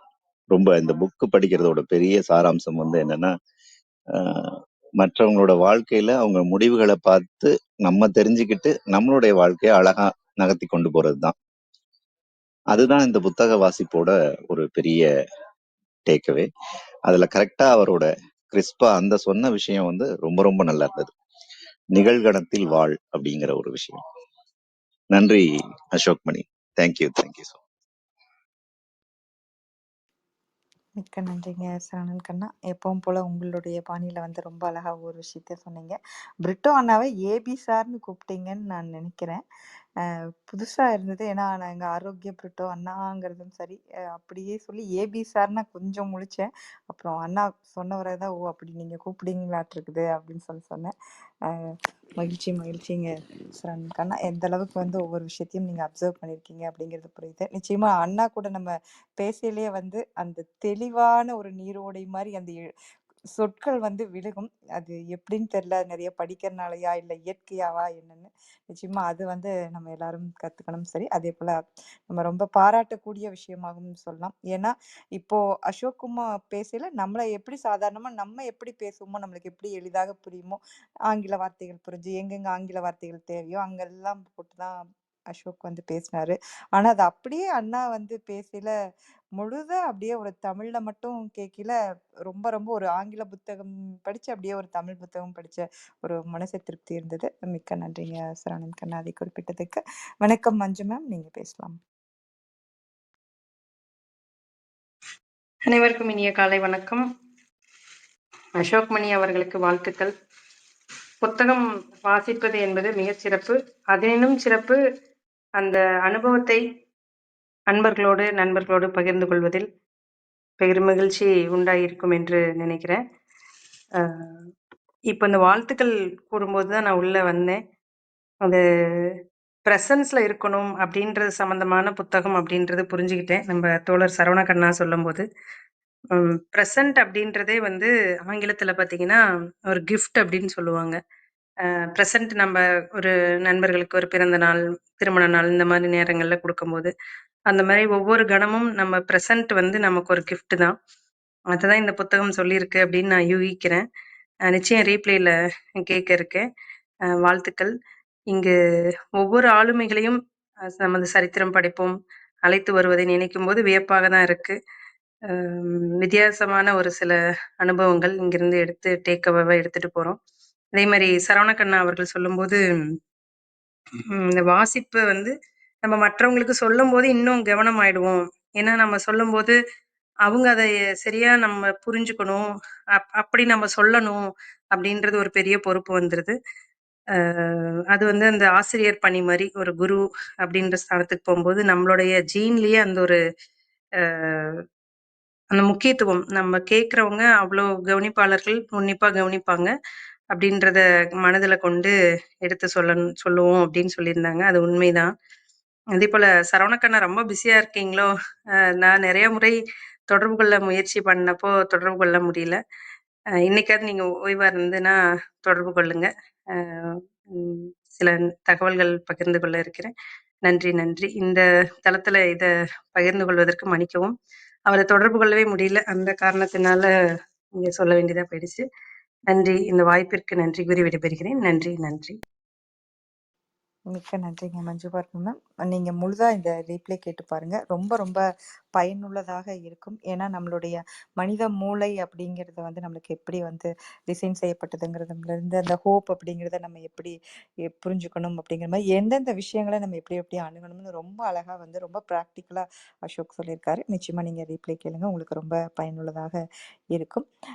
அதே போல் சரவணன் கண்ணா சார், நீங்களும் வந்து தொடர்பு கொண்டுக்குங்க மஞ்சு பார்க்கவே. மிக்க நன்றி. வணக்கம் சரவணன், நீங்க பேசலாம். சரவணன். அனைவருக்கும் காலை வணக்கம். இன்னைக்கு அசோக் மணி அவர் வந்து ரொம்ப நாள் கழிச்சு வந்திருக்காரு. நல்லது ஒரு தகவல் கொடுத்தாரு. இந்த புக்கை வந்து பகிர்ந்துக்கினாரு. ரொம்ப வியக்கத்தக்க விஷயமா இருக்கு. 300 வருஷங்களுக்கு முன்னாடியே வந்து எப்படி இந்த ஏஐ பத்தி எல்லாம் வந்து அந்த ஆத்தர் வந்து கணிச்சு சொல்லியிருக்காருன்றது வந்து ரொம்ப அருமையா இருந்தது. ப்ரெசன்ட் அப்படின்ற விஷயமும் வந்து அடிப்படை தேவை அப்படின்றத வந்து ரொம்ப அழகா விளக்குனது. அசோக் சாருக்கு வாழ்த்துக்கள், நன்றிகள். நான் ஒரு கால் மணி நேரம் தாமதமா வந்தேன். அந்த புக் பேர் மட்டும் சொல்ல முடியுமா சார்? மார்க் மென்ஷன் போடுங்க. அவரோட செகண்ட் புக் இது. Okay sir. மிக்க நன்றிங்க சரவணன், வந்து வாழ்த்து தெரிவித்தமைக்கும் மிக்க நன்றி. இங்கே கேட்கும் தளத்தில் இருக்க யாராவது வந்து பேசணும்னா பேசலாம், இல்லைன்னா நம்ம அசோக் கூட ஏற்புரைக்கு போகலாம். அசோக், நீங்க பேசலாம். அசோக், ஏற்புரை தரலாம். ஸோ ஒன்ஸ் அகைன் ஒரு சின்ன கிளாரிஃபிகேஷன் கொடுத்துட்றேன். இந்த புக்கு நான் இன்னைக்கு பேசின புக்கு 300 வருஷத்துக்கு முன்னாடி கிடையாது. அதில் மென்ஷன் பண்ணியிருக்க காட் இஸ் டெட்டுங்கிற புக்கு தான் 1882 எழுதியிருக்காங்க. ஸோ இந்த புக்கு இருந்து 2007 2008 தான் எழுதியிருக்காரு அவர். ஸோ அதனால் இது ஒரு 15 வருஷத்துக்கு முன்னாடி புக்கு. அது ஒரு பாயிண்ட்டு. ரெண்டாவது, பட் ஆனால் நினைக்கிறது ஒன்றும் தப்பு கிடையாது. இங்கே நிறைய பேருக்கு ஸ்டாய்சிசம் பற்றி தெரிஞ்சிருக்கும். ஸோ ஸ்டாய்சிசம்ங்கிறது ஒரு பெரிய ஃபிலாசபி. அண்ட் ஸ்டாய்க்குன்னு சொல்லிட்டு க்ரீக்கில் இருந்து நிறைய ஒரு 6-7 மன்னர்கள் மந்திரிகள்லாம் இந்த இந்த ஐடியாலஜி, இந்த ஸ்டாய்சிசம்ங்கிற ஐடியாலஜி பற்றி பேசியிருக்காங்க. இது மொத்தமும் பார்த்தோம்னா ஒரு 2000 வருஷத்துக்கு முன்னாடி, கிறிஸ்து பிறப்பதற்கு முன் அப்படின்னு சொல்லுவாங்க. அதுக்கு முன்னாடி 300 வருஷத்துக்கு முன்னாடி, அதாவது நம்ம கிமு 300ன்னு வச்சுக்கலாம்ல, அந்த மாதிரி ஒரு வருஷத்தில் எழுதின ஒரு குறிப்புகள். ஸோ என்ன சொல்ல வராங்கன்னா, அன்னைக்கு எழுதுனது இன்னைக்கு மேட்ச் ஆகுது. ஸோ ரொம்ப சர்ப்ரைஸ் ஆகிறதுக்கு ஒன்றுமே இல்லை. 300 இயர்ஸ்க்கு முன்னாடி எழுதுனது.